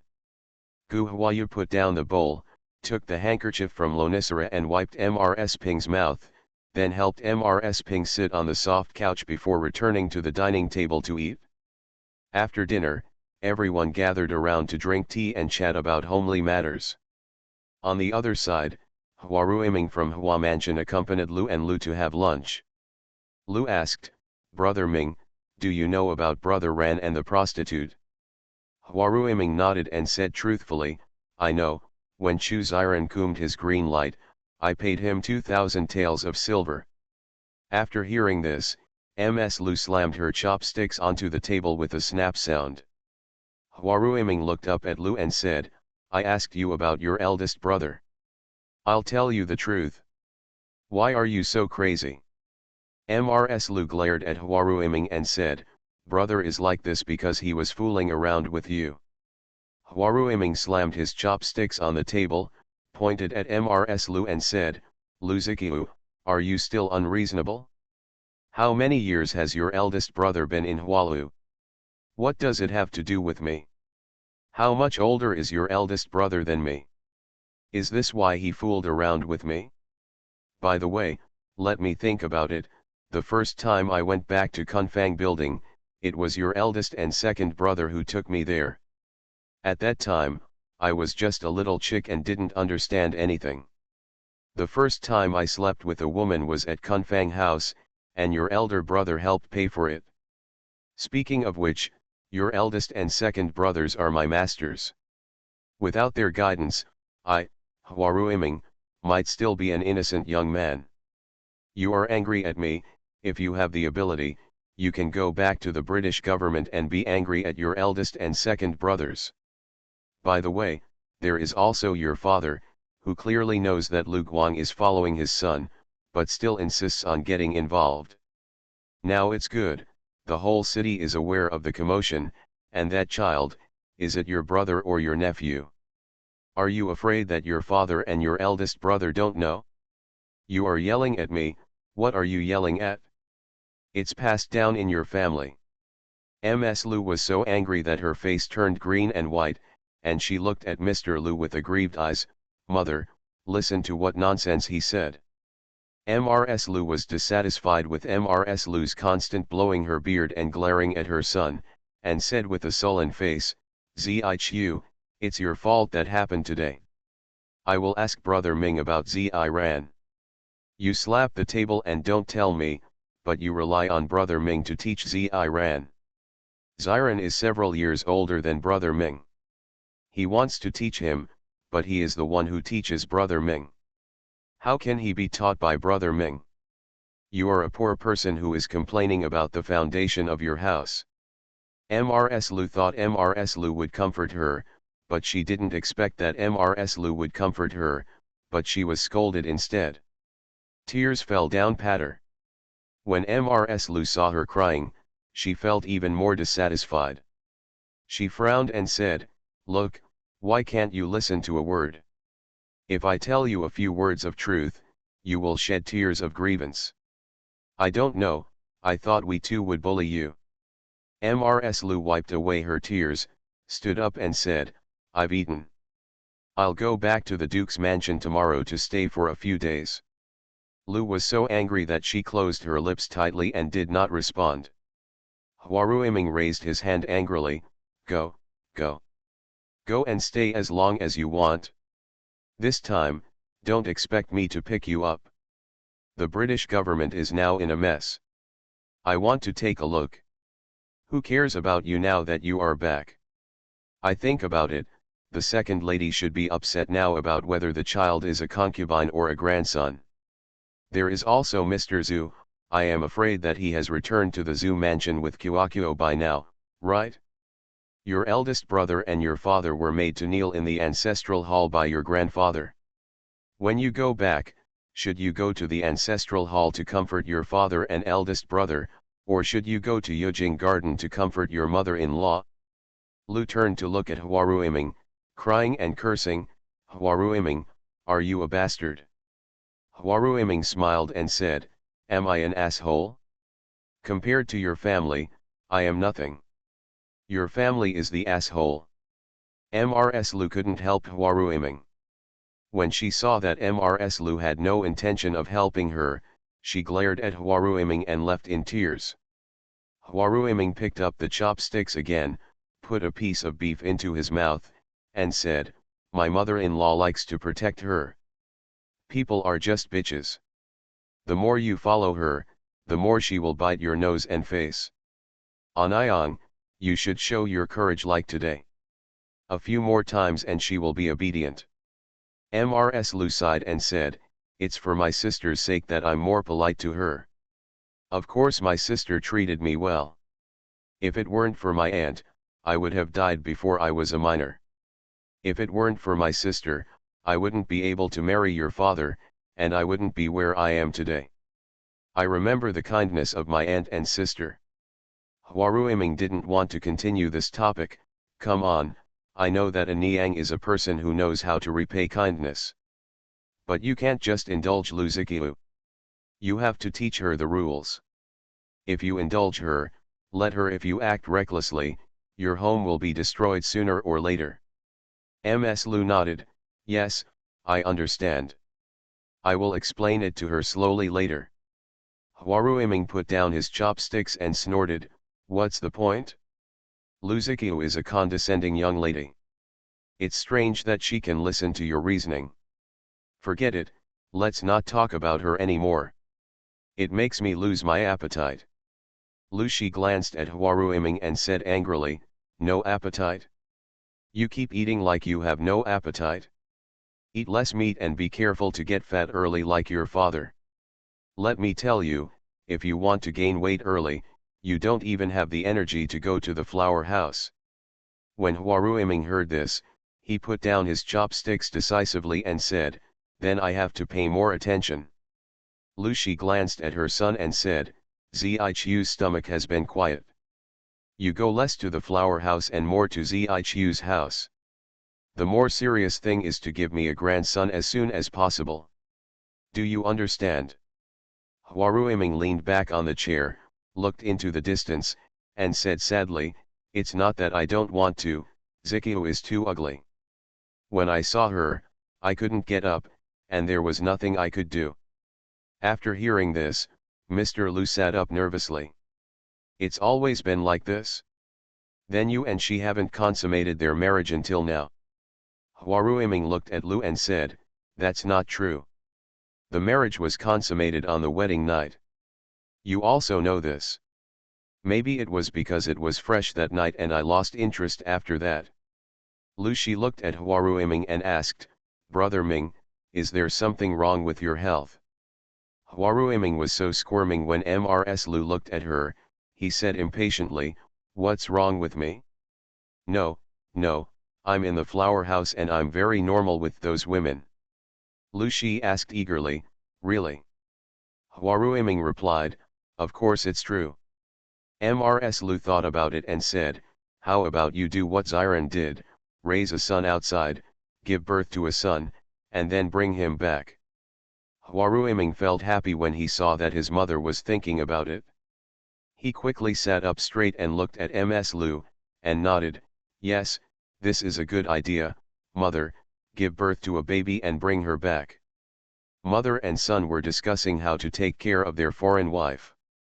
Ensu came in and said, sir, someone is here from the palace and wants the title deed of the old house. Huaruiming was stunned for a moment, frowned and asked, is someone from the palace asking for the title deed of the old house? Ensu leaned forward and said, yes. Huaruiming looked at Lu and stood up, Who is coming? Do you know? Ensu lowered his hands and replied, the person who came here is Eunuch Lin, who is on duty with the emperor. Huaruiming walked out and asked, have you inquired about it? Why does the emperor want that land deed? Ensu followed Huaruiming to the study and replied, I'm tempted, but Eunuch Lin keeps silent, and I can't do anything. Huaruiming went to the study, took out the land deed, and handed it to Eunuch Lin in the living room. Excuse me, Eunuch Lin, what is the use of this land deed? Eunuch Lin leaned back and said, my lord, our family doesn't know what's going on, so we just followed orders to get it. Eunuch Gao told us to go back quickly, and we won't stay any longer. Huaruiming sent Eunuch Lin out of Hua Mansion and walked back puzzled. Bankan pushed Lu to meet her. Liu's leg was injured and she couldn't walk on the ground. Lu asked uneasily, Brother Ming, who is here and why do you want the land deed? Huaruiming shook his head, Eunuch Lin, who is beside the emperor, doesn't know why the emperor wants the land deed. The emperor will not let people come to get the land deed for no reason. Something must have happened. Huaruiming said this, turned around and ordered, let someone go and inquire about it to see if there is anything unusual. End of this chapter.